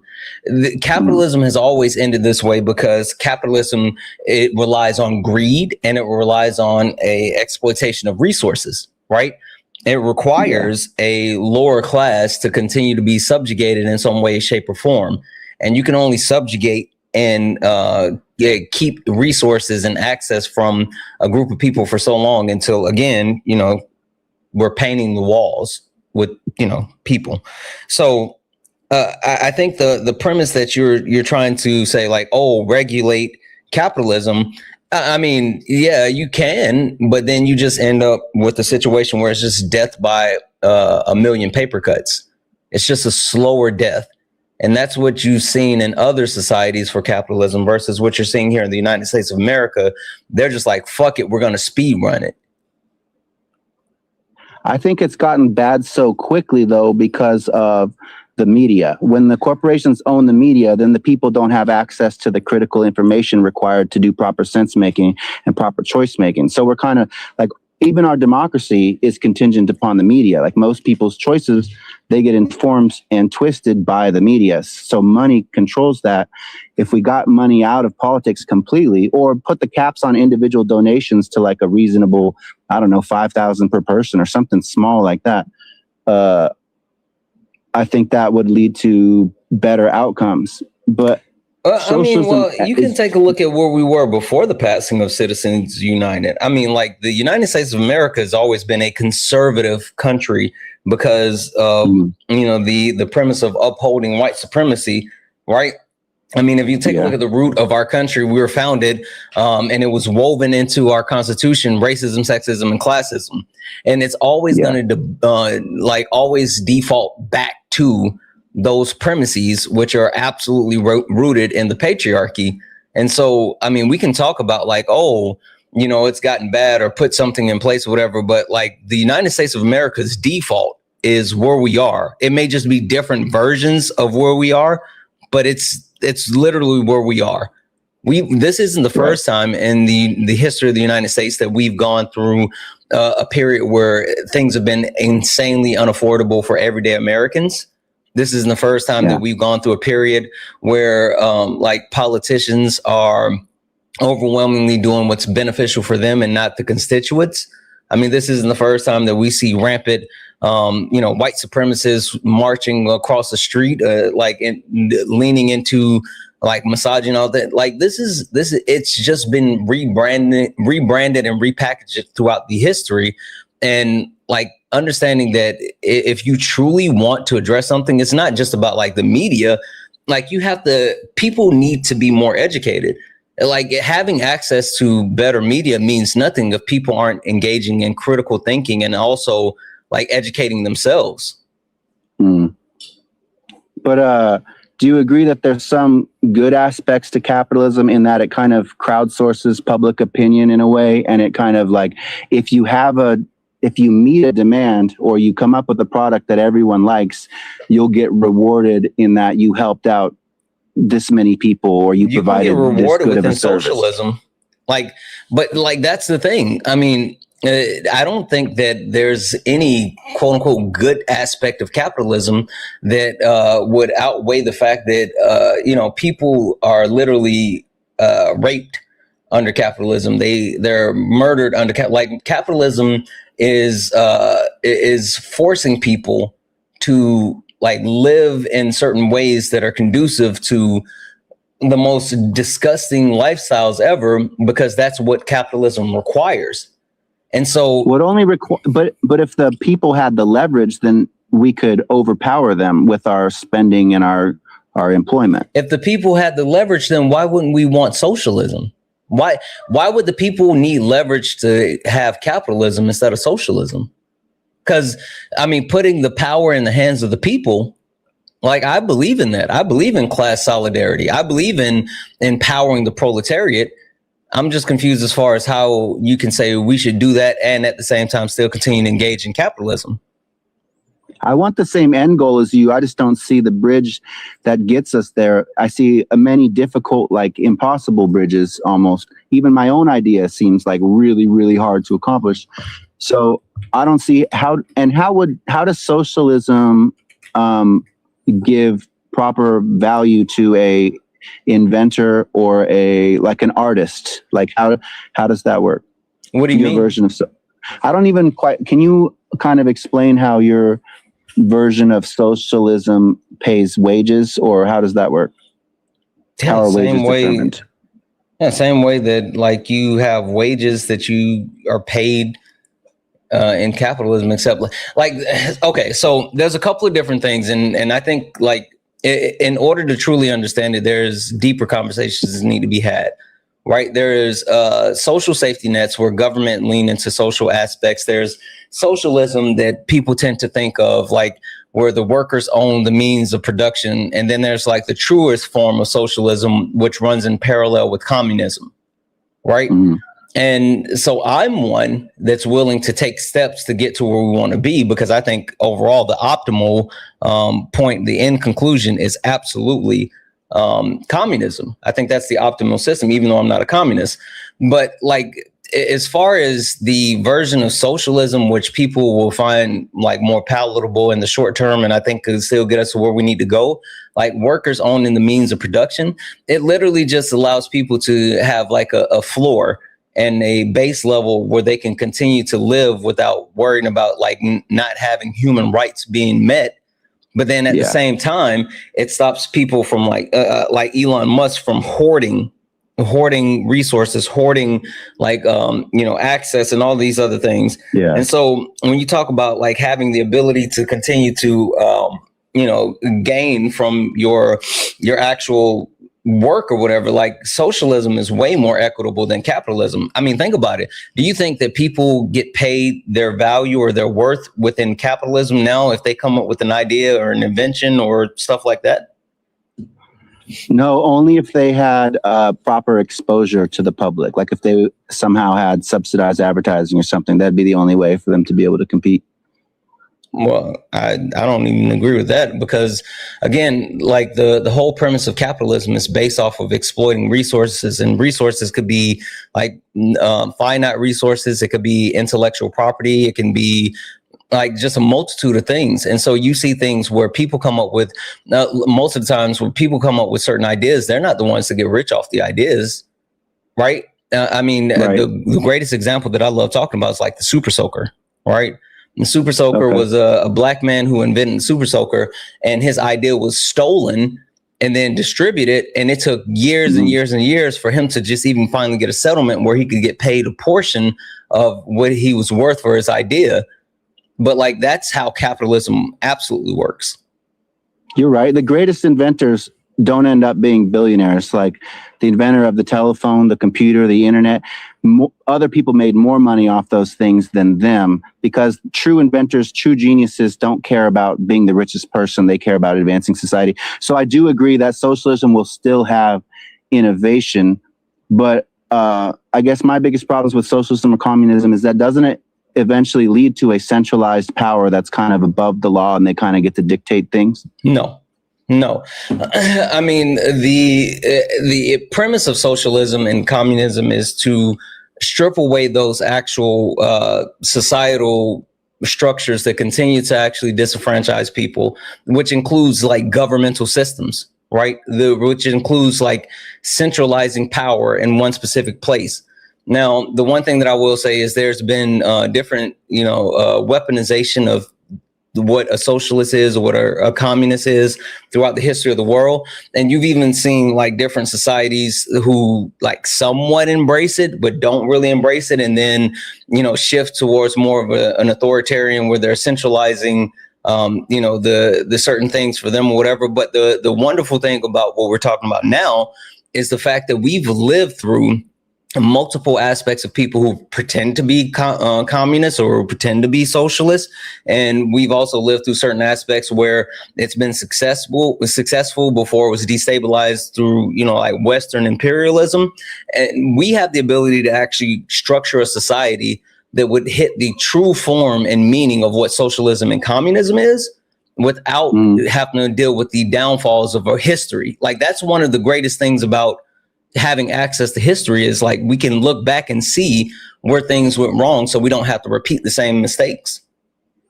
Right. And we can look at how the CIA interferes with all sorts of alternatives to capitalism. How about have you ever thought of like a mix where, like, let's say it's capitalism for 3 years, and then at the end of 3 years, everyone's wealth is put in a pool and then divided equally. So there's like an equalization every 3 years, and then it's back to like you get to do what you want, capitalism. But then every 3 years, everyone's money is put in a pool and divided, something like that. I don't think that's I don't see how that is ultimately like the way to go or beneficial. I got another idea for you. How about this? Right? Okay. We allow billionaires, right? We allow billionaires, but every year, all the billionaires' name go into a hat. Put all their names in the hat, and we shake that hat up, and then we pull one of those names out, and whatever billionaire name that we pull out, and then we redistribute all their wealth, and we do that once every year. How about that one? I say we do it to like 10% of them, though. You really got to up the risk. These guys are addicted to power. It's like a drug. It's like the most addictive drug. And I think the most dangerous drug to mankind is power. Because when you're addicted to that, you're willing to hurt millions of people, not just yourself and others, a few others. But so how would we take the steps, though, to like, I feel like we have to trick the Republican base into the next system. They're not going to go willingly. Yeah, I don't think they are either. And like, to be clear, the reason why I'm like so adamant about this point and I'm, talking about this point is because like, one, I see what's coming and what's happening. And two, a revolution is coming regardless of who wants it or not.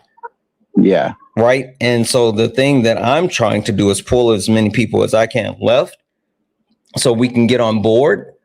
I don't know if there's any real chance of like a peaceful revolution, but if there is, I would love to, help people get to that premise. But if not, I mean, it's coming no matter if people want to reject it, run from it, hide from it. Like, people are tired of hurting. And people are tired of not having, and people are tired of living the way that we live. And like more and more people are getting to the point in life where they don't have anything holding them back. And so less to lose. Yeah. So, yeah, the middle class, literally the middle wage can't afford to save. It's systemic financial slavery. And I think it's intentional. Their design is like, hey, we don't want people retiring early. We don't want people working less than full time. We want to maximize productivity and GDP, blah, blah, blah.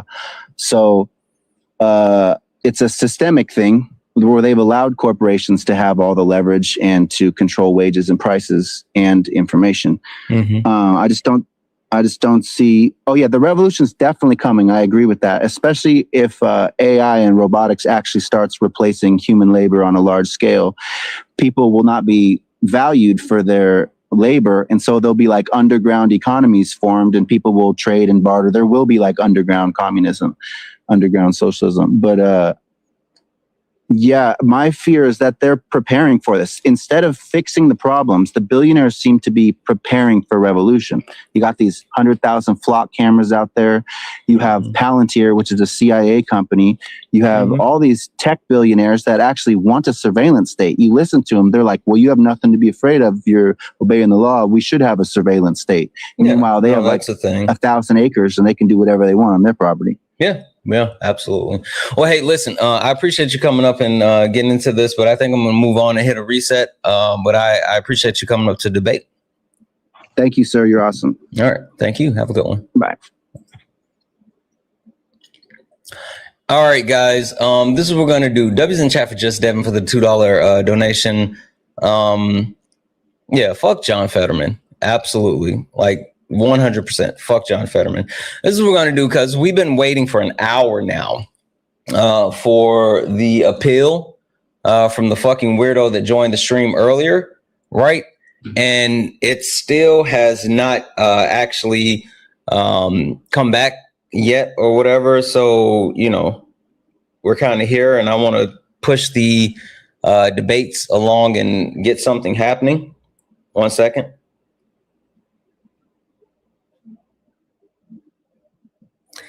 So this is what we're going to do. I have my backup account pinned right there. All you got to do is tap on the profile picture and then hit the word follow. And that'll allow you to follow the backup accounts. We're just going to switch accounts. We're going to go to the backup account because also like the appeal might be held up in the sense that we're still live here. And so they don't want to give any type of ruling until we're off this account. So fuck it, let's go to the backup account, see if we can get some debates going. So go ahead and hit that follow. And if you're over on YouTube, Twitch, Kick, Instagram, just hold tight. Over here on TikTok, I'm gonna just switch accounts and then we'll be right back. So let's move you. Of the background, like they asked me before. Since the colonization, I feel like we got a lot of great things out of colonization. We have all these like awesome countries that are products of it. Jamaica, Antigua, Canada, USA, and each with their own distinct culture, you know what I mean? And people that are new to the world, you know? So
And that includes the 10% who immigrated here. 76. Hold on, sir. You said 1776. Right, because we're talking about America, right? We're not talking about the We're talking about America. You had already been here for over 300 years almost.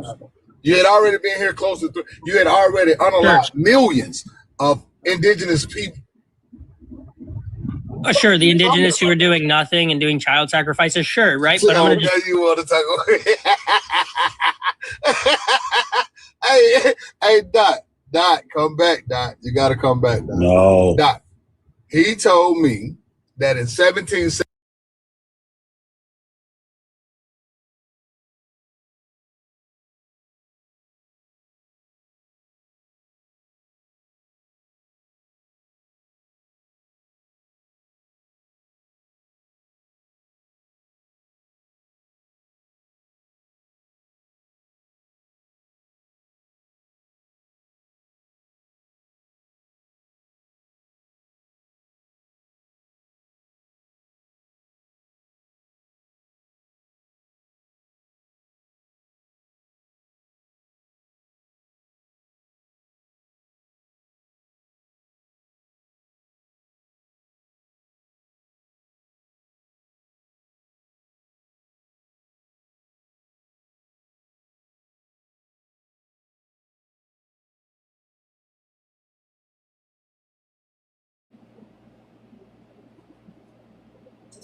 All right.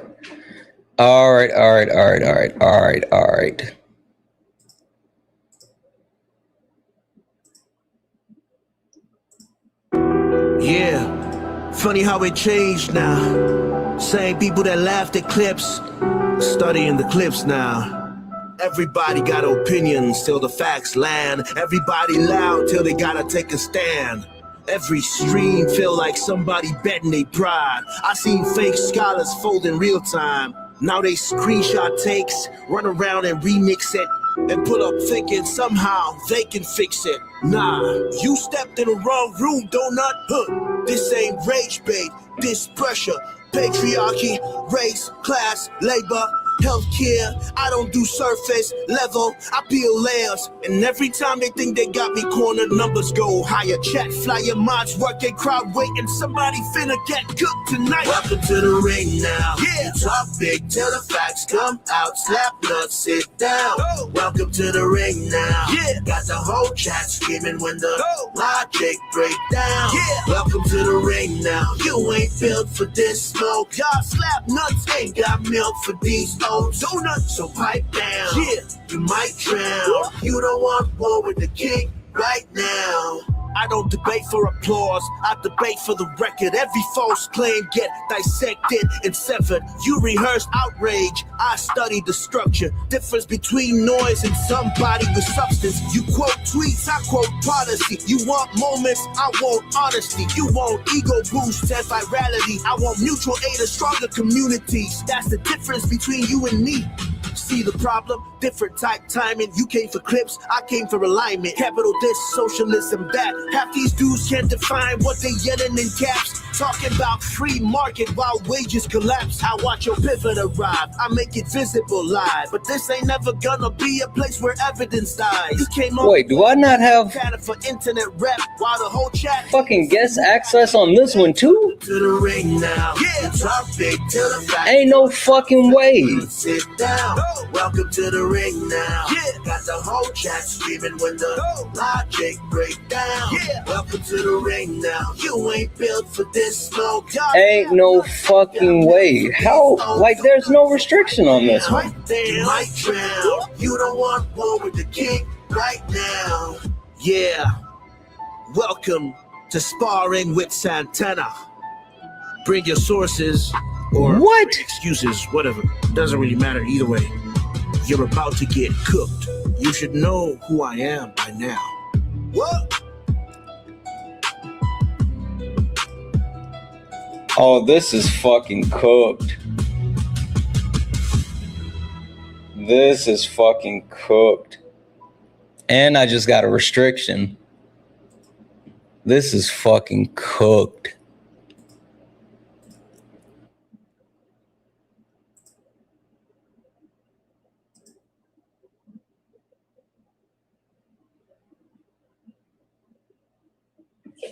Ain't no fucking way.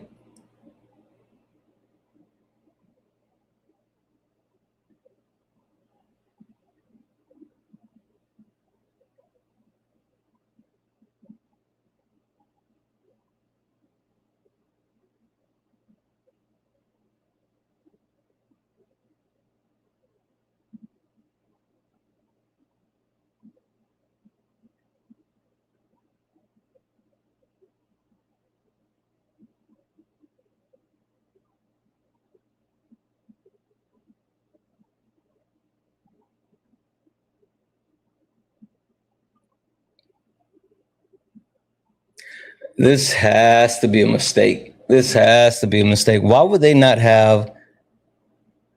And no, it doesn't work that way. Like, I should still have. Wait, I can see people in the request now.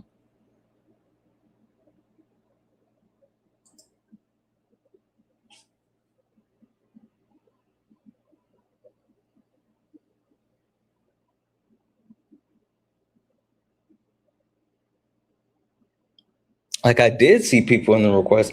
I don't know. It must just be something going on with this. All right, let me try restarting this one more time.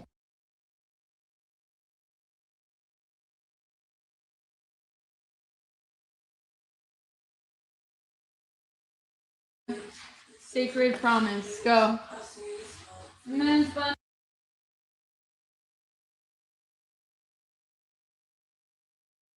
Wait, hold on. Can I say this though? That's kind of crazy. I'm a legacy. Revolutionaries don't live to be 80, bro. That man been an agent since he was 40, since Martin Luther King unalive. So I mean, there's only one way he can last. Say it again. Be an angle, but I just want to know how to talk. No, he definitely is. If he's still doing the agenda, I ain't even disagreeing with you. I just want to know how the talk should change from then to now. That's it. How should the talk be altered versus? It shouldn't be hard to have because versus it's what they no was talk to have. That's why it's not being had. They making this shit up, bro. I'm telling you, it ain't no talk. It ain't no talk. The most if you think all white people are racist, then your kid make dumb decisions, they might get hurt out here. That's what you should be talking to them about. No one disagrees with that, but what did I say that was wrong? White people are not more of a threat than they ever been. What are we talking about? Why are black people being put in trees? I mean, why are they attacking black businesses? Why is y'all it that don't black know what happened to employment it. rates have gone down? That's speculation, man. Have you ever? You do realize that police officers have been directly and indirectly involved in strange fruitings for black people? I would say over 80% of strange fruitings historically involve the police. Right. So I would think with all that being said, y'all would be stronger families and stronger communities, but for some reason, y'all separating. So until y'all do that, y'all can stop with this old white man, this and that, man. Y'all weird. Well, tell me where I'm wrong then. Tell me where I'm wrong. I'm still trying to figure out how you think all white people are racist. I explained it. It's like, I know you did, and that's like, if you really think like that, I really honestly think you might be racist towards white people. Black people can't be racist. I mean, that's based on your definition. My definition. No, I don't have a personal definition. This is not my personal definition. You do because it don't exclude black people from the actual definition. So, well, the problem is that you've never taken the time to actually analyze how racism functions in society. My understanding is rooted in a sociological theory. We're living in a time where there are no racist laws that will stop you from doing anything. Wait a minute. Wait, is law the only way that racism can be carried out, though? Is law? Wait, hold on. Wait. I'm sorry. I want him to answer my question. Is law the only way that racism can be carried out? Yes or no? I'm just saying, based on law, the law cannot stop you from doing anything you want to do. Now, of course, there's going to be racist white people that try to stop you. Rose, I want you to answer my question directly. Is law the only way that racism can be carried out? Okay, then your point is irrelevant then. Sorry, Erica, go ahead. I just wanted him to. But then I can say the same thing as far as being white and being racist, or black and being racist. You can be black and be racist. Prove it. Where are black people being racist at? Literally, it's just in the definition. If you literally think black people are inferior to white people and you use your y'all gonna go back and forth on what the definition of racism is. That's what I'm saying. You can have your definition. That's cool. That's why I said what I said. Should the talk change compared to then? I agree with no sir. There is no talk. Like for the people who went to a predominantly white school, my parents never came to me and said, "Right, there isn't." Because I'm telling you, I'm originally from Texas. I went to a big school. It didn't have no black people in it, but majority white. So like, there was no talk to be had. There's no talk. This is back like I'm almost 30. So this is, you know what I'm saying?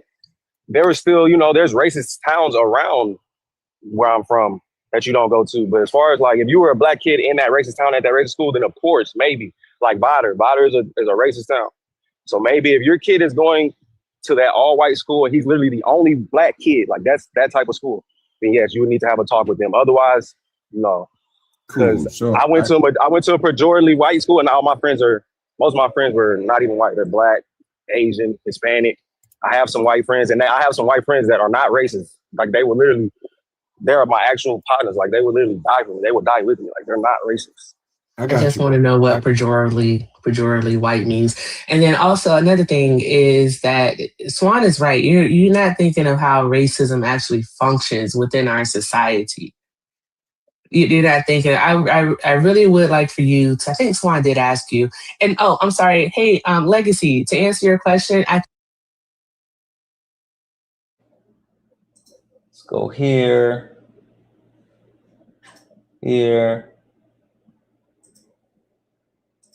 All right. Tap the screen, share the live, send your daily heart me. If you don't mind, share this to your stories in your FYP, especially so people can find us. Especially because, again, this is the backup account, not the main account. And so people may not be following this account. So let's do all the things.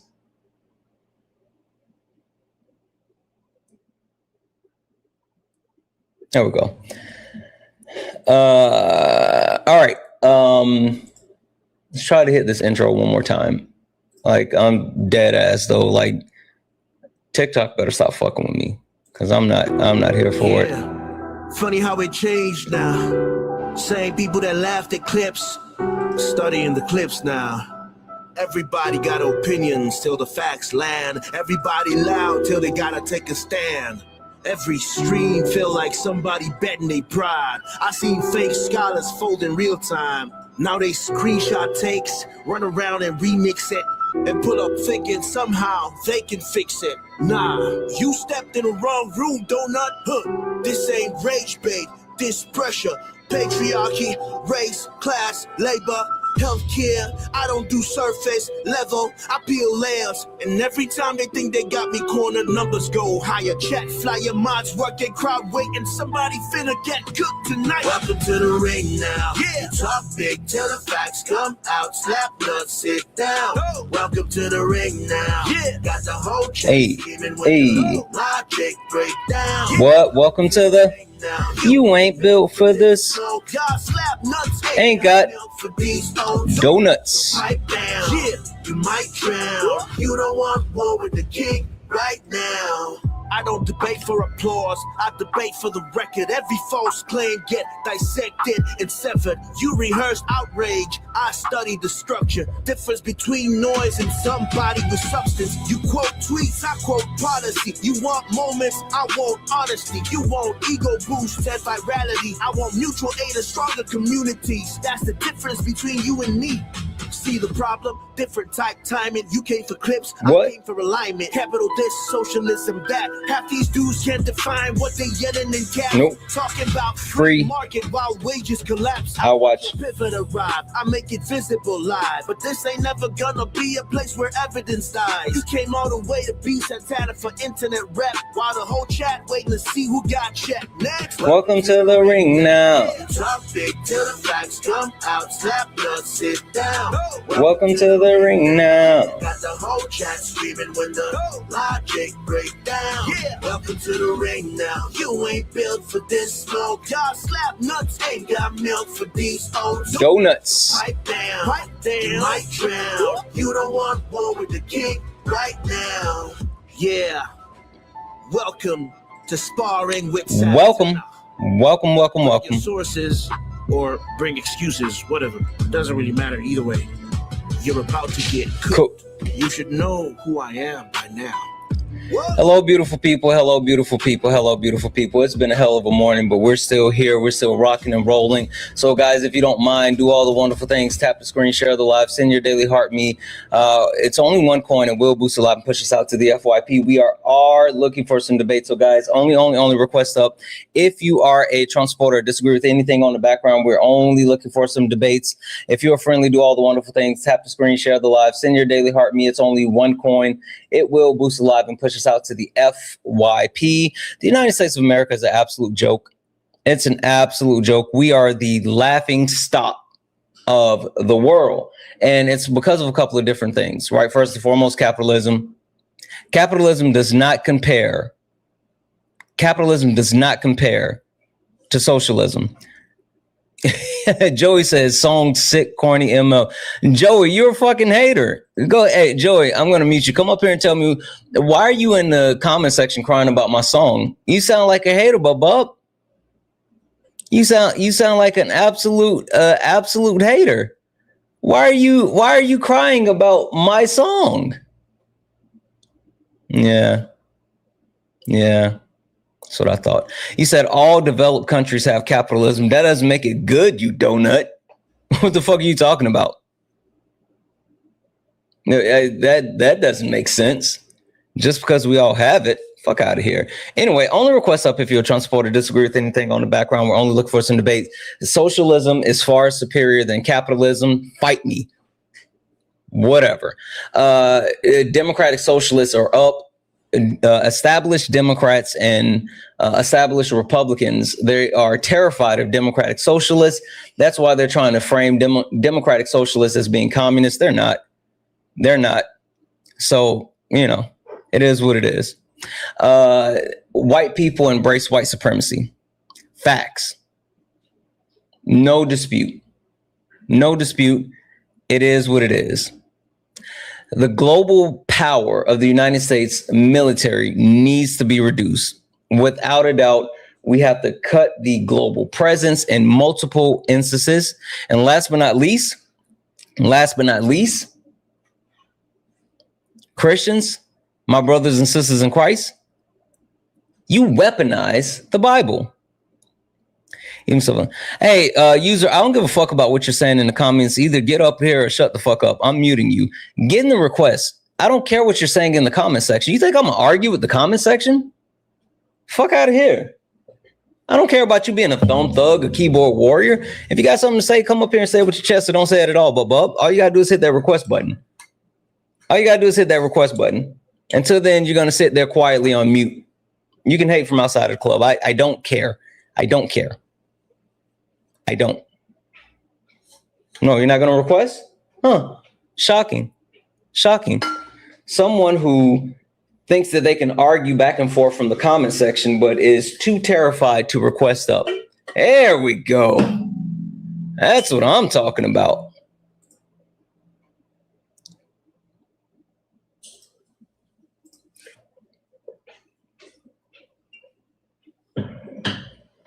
User, welcome.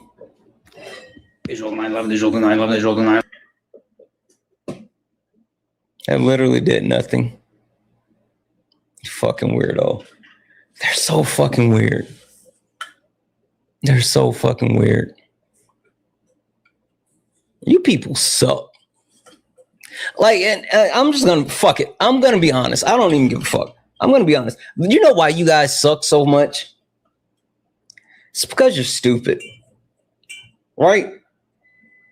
I haven't met an intelligent Trump supporter, an intelligent person on the right who can substantiate any of their claims where their beliefs and the things that they live by and do, it's not rooted in either hatred, their religion, or their stupidity.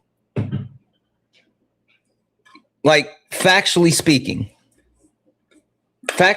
there's no one on the right that I've ever talked to or debated who, like, the things that they do and say and they believe in is rooted in any type of progress for the greater amount of people. It's all rooted in stupidity. Oh, the pain. Shut the fuck up. You're here. Like, you follow my lives all the time. Get up here. I don't want to hear you crying in the comment section. Get up here. I sent you a request. I specifically sent you a request. Get up here. Why are you saying caping for someone else? Why not you actually stand up and debate me? Cape for myself, bro. You're annoying. You said I'm annoying. Yeah, but you keep watching. You're always here. Listen, man. Serious question. If I'm so annoying, why are you always here? I like to listen to people. Listen to people talk shit, act as if they stand on their moral high ground like you do. Oh, You're I'm not better more than anyone. subjective. I'll squash you in every aspect of life. Sure. From athletics to intelligence to economically. Prove it. I am above you in every single aspect. So why do you talk down to people? Prove it. All you're doing right now is making claims. You want my W-2? What do you want? No, I don't give a fuck about how much money you do or don't make. You said intelligence. Prove it. You run your... Well, it's hard to argue intelligence with someone like you because... Okay, if it's hard, then prove it. Where you are on your moral You're literally making an excuse. You'll never concede to anything. Oh, I'll concede if I'm wrong. All you got to do is prove me wrong, Bob. What's there to prove wrong? You argue your opinion. Oh, okay. And how could you argue? Wait, what are opinions based off of? How could you argue against not fact?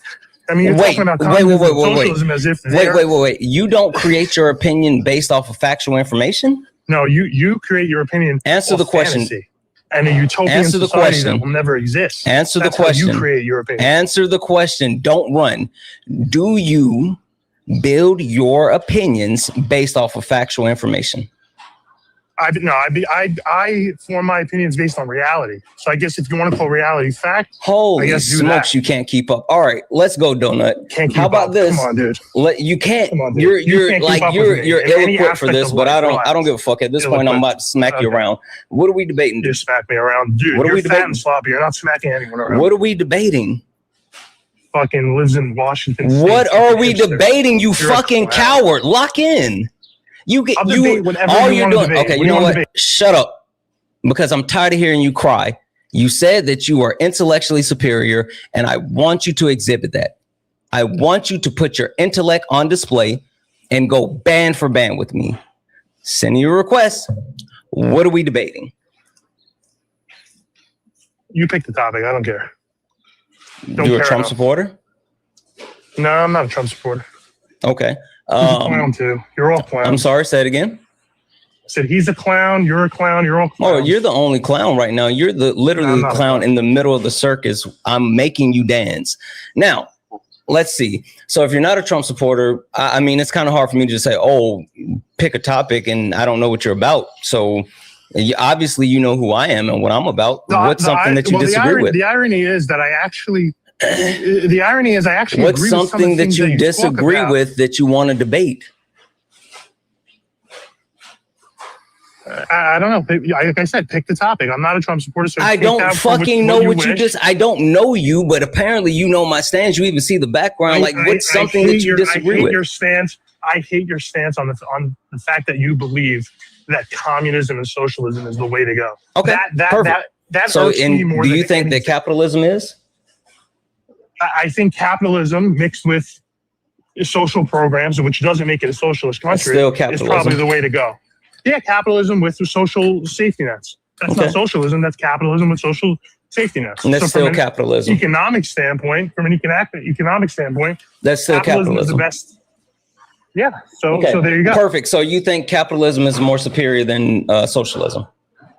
It's not a question of superiority. Like you mentioned before, a true form of socialism really hasn't ever existed, and it will never exist. It because has. You're living in It a has. utopian It absolutely has fantasy existed. society. No one ever ever said that it hasn't existed. No one has ever said that it hasn't existed. But again, the point that I'm trying to get to is if you are saying that capitalism is more superior than socialism or communism, what's your argument? Well, when I say more superior, I'm using America as an example, correct? I mean, the disdain for the country, which has flaws, doesn't make sense to me, right? You know, I need to understand, like, what country would you use as an example that we should mimic in terms of governance? You're literally running from the question. What's the argument? That's the question. What's the argument for capitalism being superior to socialism or communism? Okay, I'll give you the answer. In a socialist or a communist government or society, right? What will then provide incentive for private innovation or for someone achieving or working harder than another person? The necessities of life. But if in a societalistic country or communist country, that'll be provided by whom? Who will provide the necessities of life to you? You're not going to provide it on your own. Wait, what do you think I mean when I say the necessities of life? Food. No. Housing. No. What necessities? Your whole point was around innovation, right?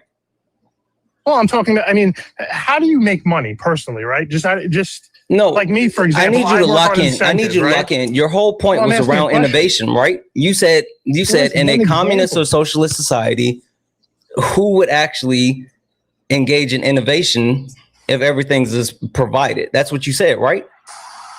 Well, I asked the question: what would incentivize someone?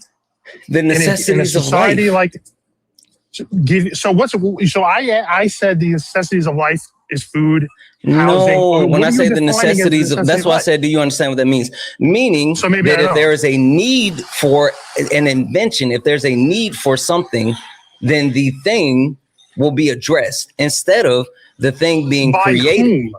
By whom? By the people, you donut, just like it's in, like But what it's would done today. incentivize me What would incentivize me? So like I said, it's a utopian society. So I would benefit How is it a by utopian helping, society? because what would incentivize me to innovate, to help mankind? Wait, so that's a utopian society. Wait, so We don't live your in that only society. premise is that the only reason anyone would do anything to help mankind is so they can make money off monetarily, of it. yes. That's not 100%. true. That's That's just- literally not true. Okay. That's literally not it's the true. reality. You know why It's that's not definitely true? part of it. You know why that's not true? You know why that's not true? Some of the greatest innovations that we have in our current society, the United States of America, has literally been done from the public sector, and it's only picked up by the private sector for capitalization. Whether it's development in medication, technology, all this other stuff, it falls under the guise of like public access and public innovation, and then it's privatized by the people that look to capitalize on it. So your entire premise falls through. It falls short. Right. Okay. So this is what I want to do. I mean, it's never going to happen. So your idea, like I said, because Can it's you address what utopian, I just it sounds said? great.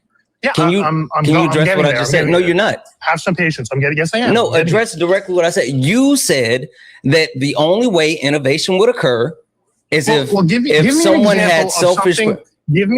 I need an example so I could actually. I don't know which innovations you're talking about. Medication. Give me an example of it. The actual medical innovations that occur within our society all the time start within the public sector, and then it's shifted over to the private sector where they start to capitalize off of it. So pharmaceutical companies that innovate, get FDA approval for certain drugs, they don't monetize any of that. I don't understand. That's what I'm saying. I don't understand what you're talking about. What I'm saying is research and development starts within the public sector with like college campuses, grants, scholarships, people who are just looking to innovate within their field.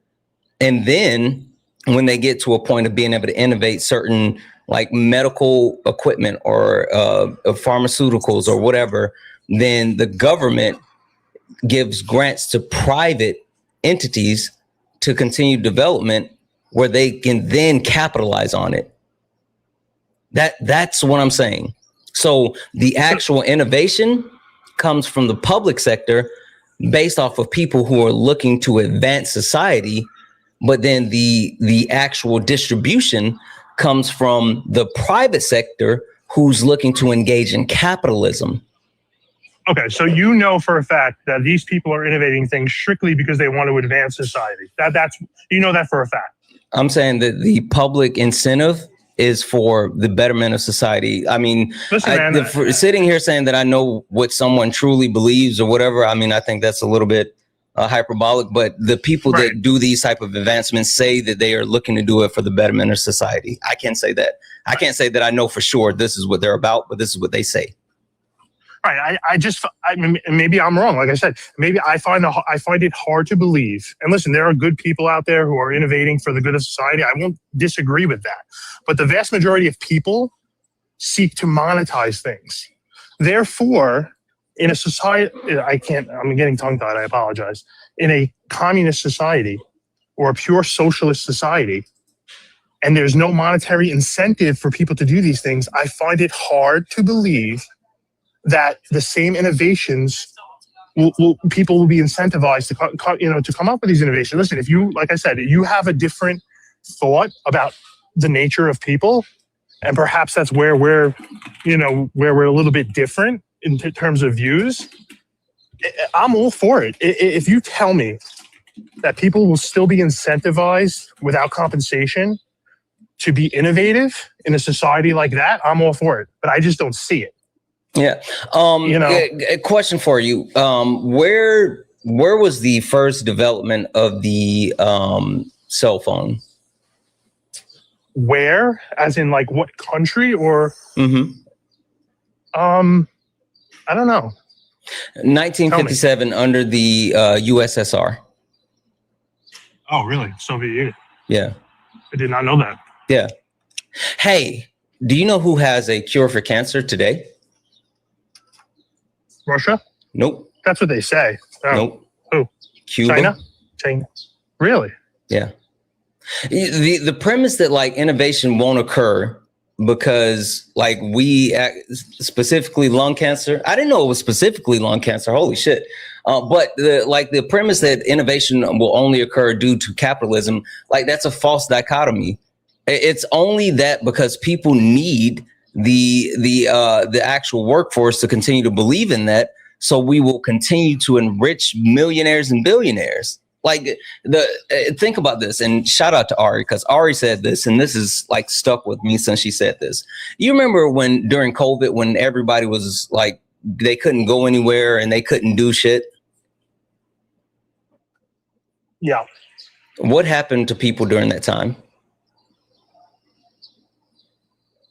What happened to people in terms of what? Like their skills, mental health, like and things of that nature? Or skills, they hobbies. learned how to work from home, work remotely. You remember everybody was learning how to make sourdough bread? No, I don't. I'm not aware of that. Yeah, that was a whole thing. People learned how to make sourdough bread. During that time, I actually learned how to, and you guys are going to laugh, but fuck it, I don't care. I actually learned how to make a garden. Like I built my own raised garden beds, and I had like multiple gardens that I dug up the land and planted and all this other stuff. But like, that's because I couldn't go anywhere. And I wanted to be able to like ensure that I could provide in other ways. And so like I picked up and learned and grew new skills. Like it's literally when you give people, I'll even give it to you to do like this, right? I've never in my life said that I was a creative person. I think I have no creativity. I've always been very like, not jealous, but like, held people on a higher regard who have artistic abilities. But then once I was able to like do what I do now, right? Being able to come on live and talk to people and debate and like, everything that I do, this has unlocked my creative ability where I've been able to not only innovate what I do in the sense of like my looks, the lives that I host, but I've been able to develop myself and others in a multitude of ways, right? The actual innovation that's come from just hosting these lives, whether it's like a stronger community where we're able to like unionize in a sense when it comes to like mutual aids at a moment's notice, the fact that we are all learning and growing together, right? I mean, like Ari's book club has exploded and it's been such a great thing.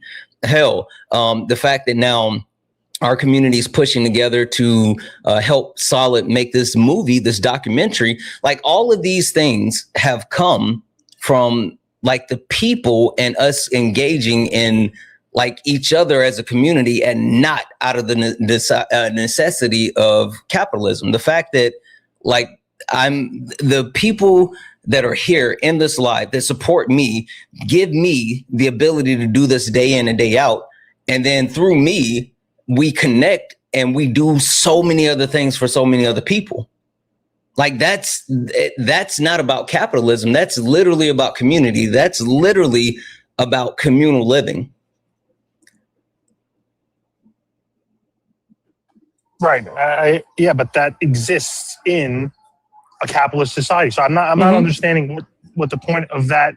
I mean, the point is because we went through a global pandemic, we were able to be innovative on our own. I mean, I don't understand the point. Yeah, the point is we should be doing that regardless of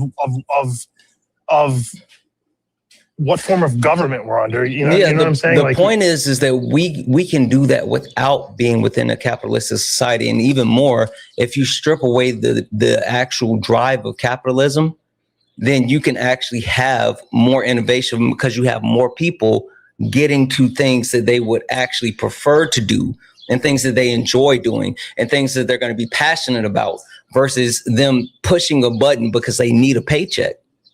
That's what I'm saying. Like capitalism stifles innovation. It doesn't bolster it. No, I hear what you're saying. Like, I'm a banker. I work on incentive. I make a shit ton of money. But if I didn't have the incentive to make money, I want to play basketball. Like, I'm not going to make money playing basketball. I'm never going to be in the NBA. So it depends on if the hobby that you have is. I mean, that's why I'm not really understanding. Like, could I make a podcast and monetize off that? I mean, innovation has to have some sort of there has to be some sort of monetary gain. Otherwise, but I think innovation has to be rooted in reality as well. Like, of course, you're sitting here saying, oh, you love basketball, but you wouldn't be a professional basketball player. Okay. But yeah, I mean, no one's going to say go out and be a professional basketball player. But if you're not shackled by the necessities of capitalism, then you have the ability to figure out not only what is your passion, but what you're good at that you can actually do and what you can contribute to society. So it's not just about saying like, oh, I can just go do this unrealistic thing. You can do more and then push yourself further. But just as just a question, like, if I'm not working right in my field, how am I paying my? I'm just understanding like how it would work. Like, I have a mortgage that I have to pay every month. Like, how is that getting paid if I'm not? So under your ideal society, right? Do people own their homes? I mean, I'm. This is where where does it begin? Where does it end? Like, I'm trying to understand like. Yeah, I mean, like when you talk about the actual premise behind socialism, whether it's like government socialist ideals, right? When you're talking about like social safety nets, or then you talk about like a premise of socialism that people know, which is like the workers own the means of production. Or if you talk about like true socialism that runs in parallel with communism, which I think communism is like the optimal way of living for everyone.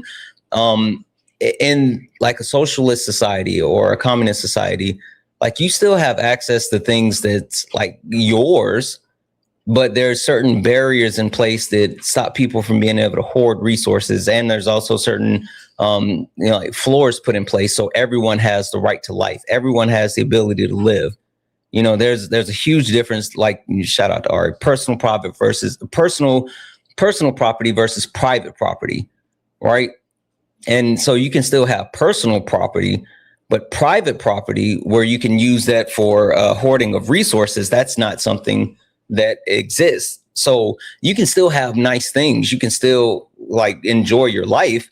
What is this?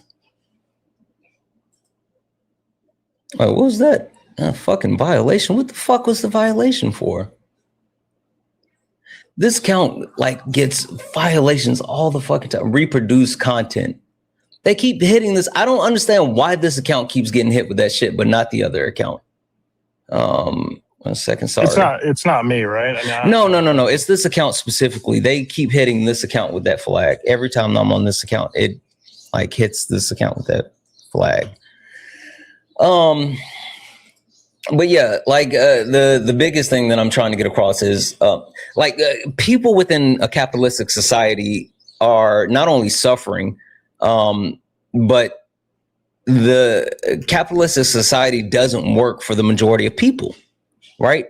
And think about it. The United States of America is the richest country on earth, yet we have the largest wealth gap on earth, right? Our poverty level continues to increase. And people like CPI is continuing to increase, and like people can't even live, but yet our GDP continues to grow. Like we're in a place where the cost of living is outpacing wages earned.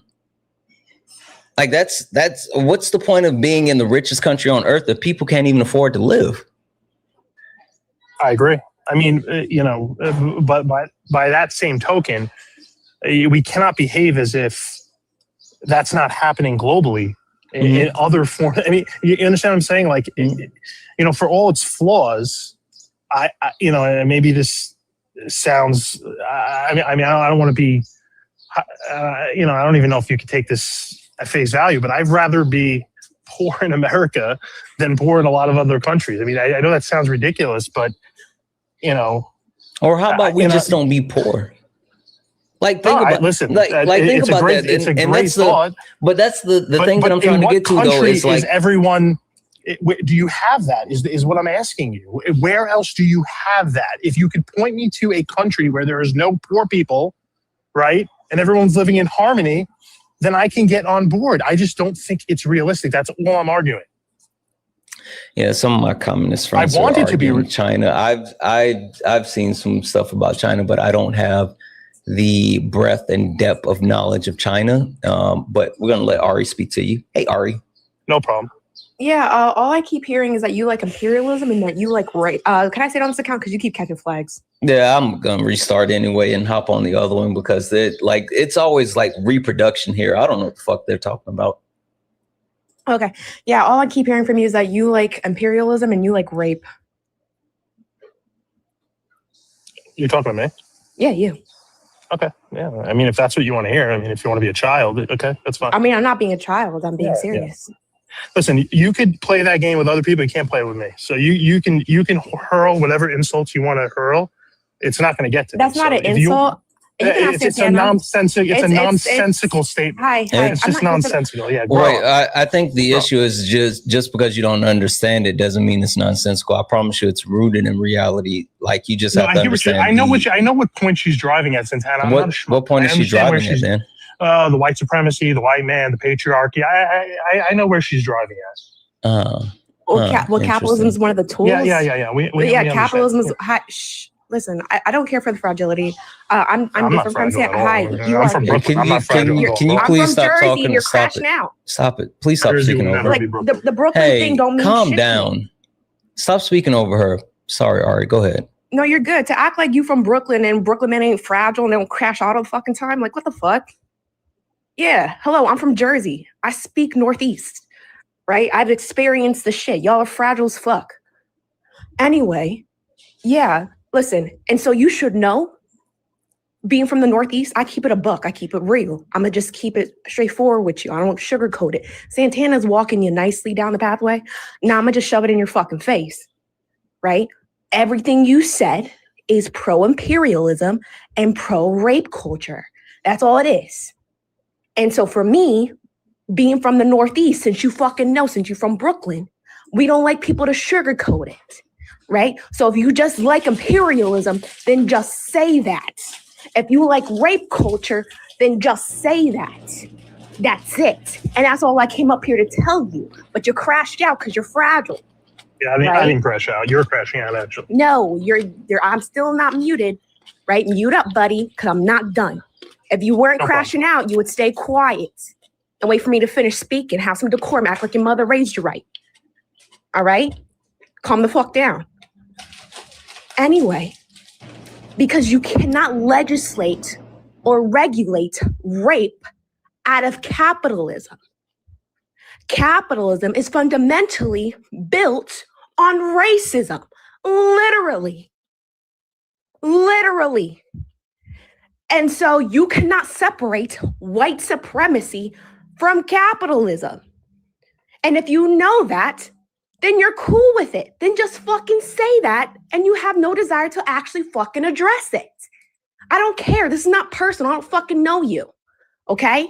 I'm just going off of what I'm fucking hearing.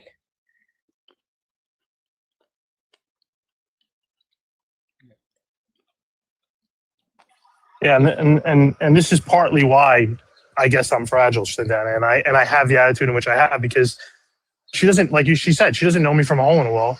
She stands on her moral high ground, essentially, and anyone who disagrees with her or dissents or believes that capitalism is the way to go is, in her words, a rapist. I mean, it's impossible to have constructive conversations. I came up here hostile. You called me out on it, and now I'm listening to you. We're having a dialogue. I think changed my mind. Well, I think the thing that a lot of people don't understand though is like the urgency.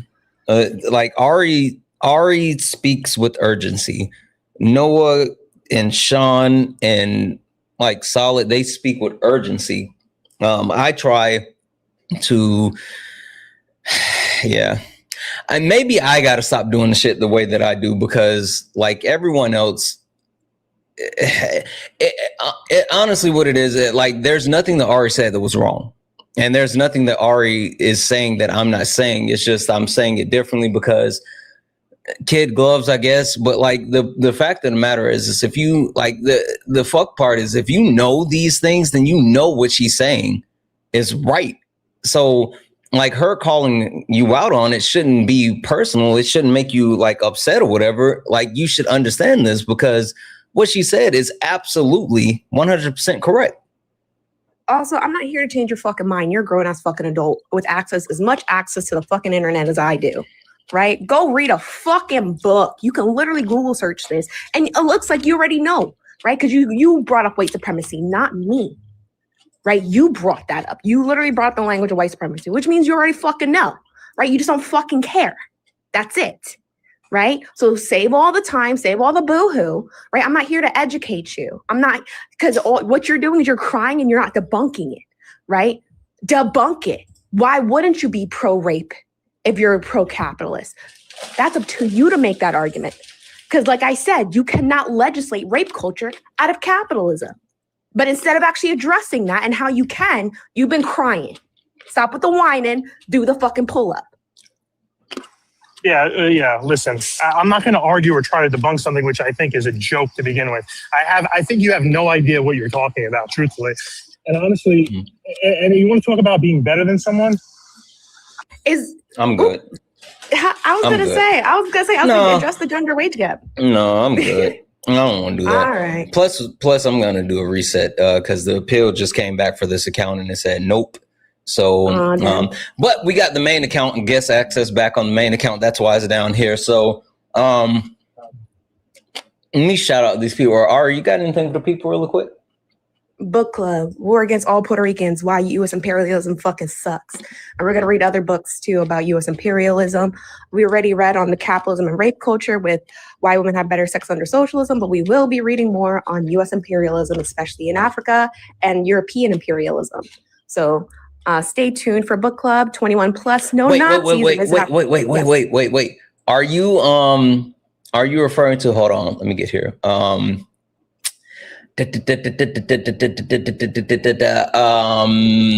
How Europe undeveloped Africa? Yep, we're gonna read on that. I was thinking this is gonna be my next book. I'm like trying to pick out because I finished regime change. And so now I got to pick my next book, and I was going to let the chat pick the book. But then also I was going to see, wait for whatever you said as well, and then throw that in. But I think like that may be it. But I was also thinking like I may kill a little bit of time. And since there's two shorter ones, what is it? Imperialism, Final Stage of Capitalism. And then there was another one that was like shorter that I was like, I can get through this in like a day. Why are you thumbs downing, Noah? That's your book. It literally is Noah's book. How like I told Santana in my book was literally fucking Noah's book. There's a note suggestion that said this is Noah's book. Literally, I put it in the thing so he knew it was coming from you as your recommendation. Why are you thumbs downing it? It's either going to be this one or Feminism is for Everybody, Passionate Politics. So one of those two to get as a stopgap. Thumbs down because he needs to read Marx.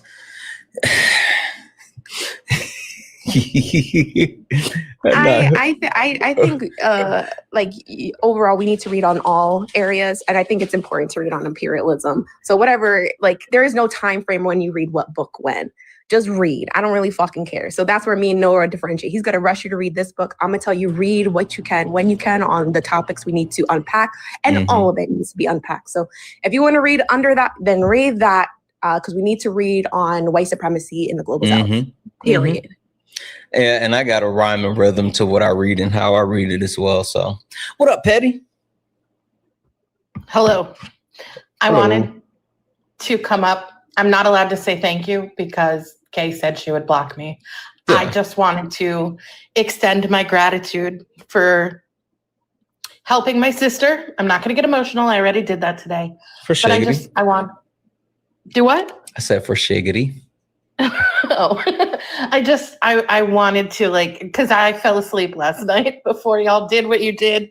And I woke up and I had no words. Y'all are incredible. absolutely incredible. This community is amazing. So I won't say thank you, but I am grateful. Yeah.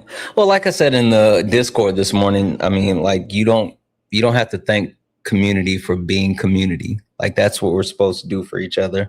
And like you didn't get to hear this last night, but like everyone was, because I tried to invite you up, and then we figured out that you must have been asleep, and then everybody got like really excited thinking about like you're gonna wake up to this, and even more so, I was saying thank you for trusting us to be there in the time of need for you and your family. And I'm just really happy that we can help in any way that we could. So like that means a lot. No, it means so much to me. I told Kay yesterday when I messaged her, I was embarrassed because I'm always the person to help to facilitate the the helping, and I, for the first time ever, needed the community, and y'all really came through. But for those asking, my niece is doing as well as she can be. After the anesthesia wore off, she didn't really know what happened.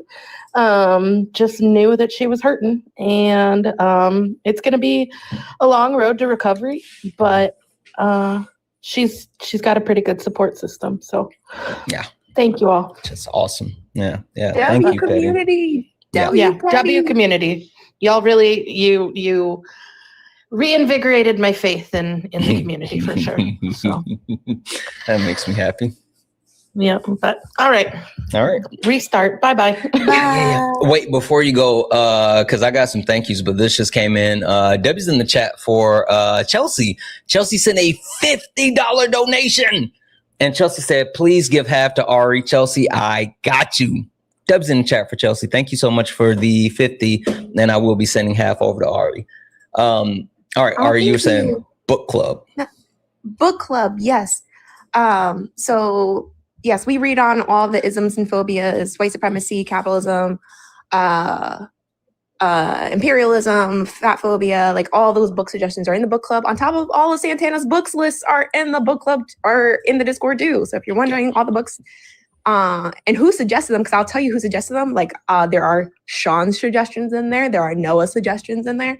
If you're looking for a consolidation of all the suggestions from your favorite different creators, even or your favorite ops, Noah. Those suggestions are in there, and we're gonna read them piece by piece. Because unpacking takes time. I kind of feel like I want to read When God Was a Woman. How is that? Oh, you wanna? Okay. You wanna talk about dry? Okay. It's good. It's good. It's good info. It's dry as fuck. Okay. Because it's just information, and which is good. Not all books need to be entertaining to keep your attention. It just has like, I'm a person that hates dates. It's just very date heavy. This is where we found this anthropological finding. I love that. Like historical, like lookings and this happened then and this happened then. Oh, yes. I love that. So it gives it gives arguments for the rise and spread of patriarchy, that the rise, we a lot of times account patriarchy as the rise and spread in the agricultural boom 15,000 years ago. But what this book argues is that there were still overwhelmingly a lot of matriarchal societies even after that. It was when the rise and spread of the Abrahamic religions and the evidence of that in all the Abrahamic religions that showed that it makes an argument that Abrahamic religions were intentionally to set up to be patriarchal and subjugate women, and not just that, but to erase the goddess religions that were existing before. Okay. Yeah, like the Palestinians had a goddess religion, actually. That's what this book argues, prior to being Arabized. Okay. All right. But that book's in book club, and we've read that. So if you guys want to read that with Santana and you want to add notes to the Discord, then that section's there. But you guys have fun with the restart. All right, perfect. Thank you. Dubs in the chat for Ari, guys. Dubs in the chat for Catherine for the 2.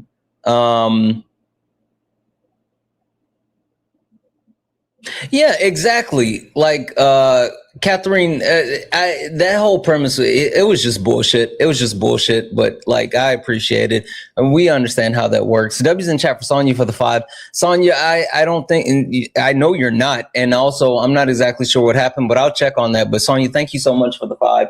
W's in the chat for J Hops for the 5. The quote that a necessity is the mother of innovation.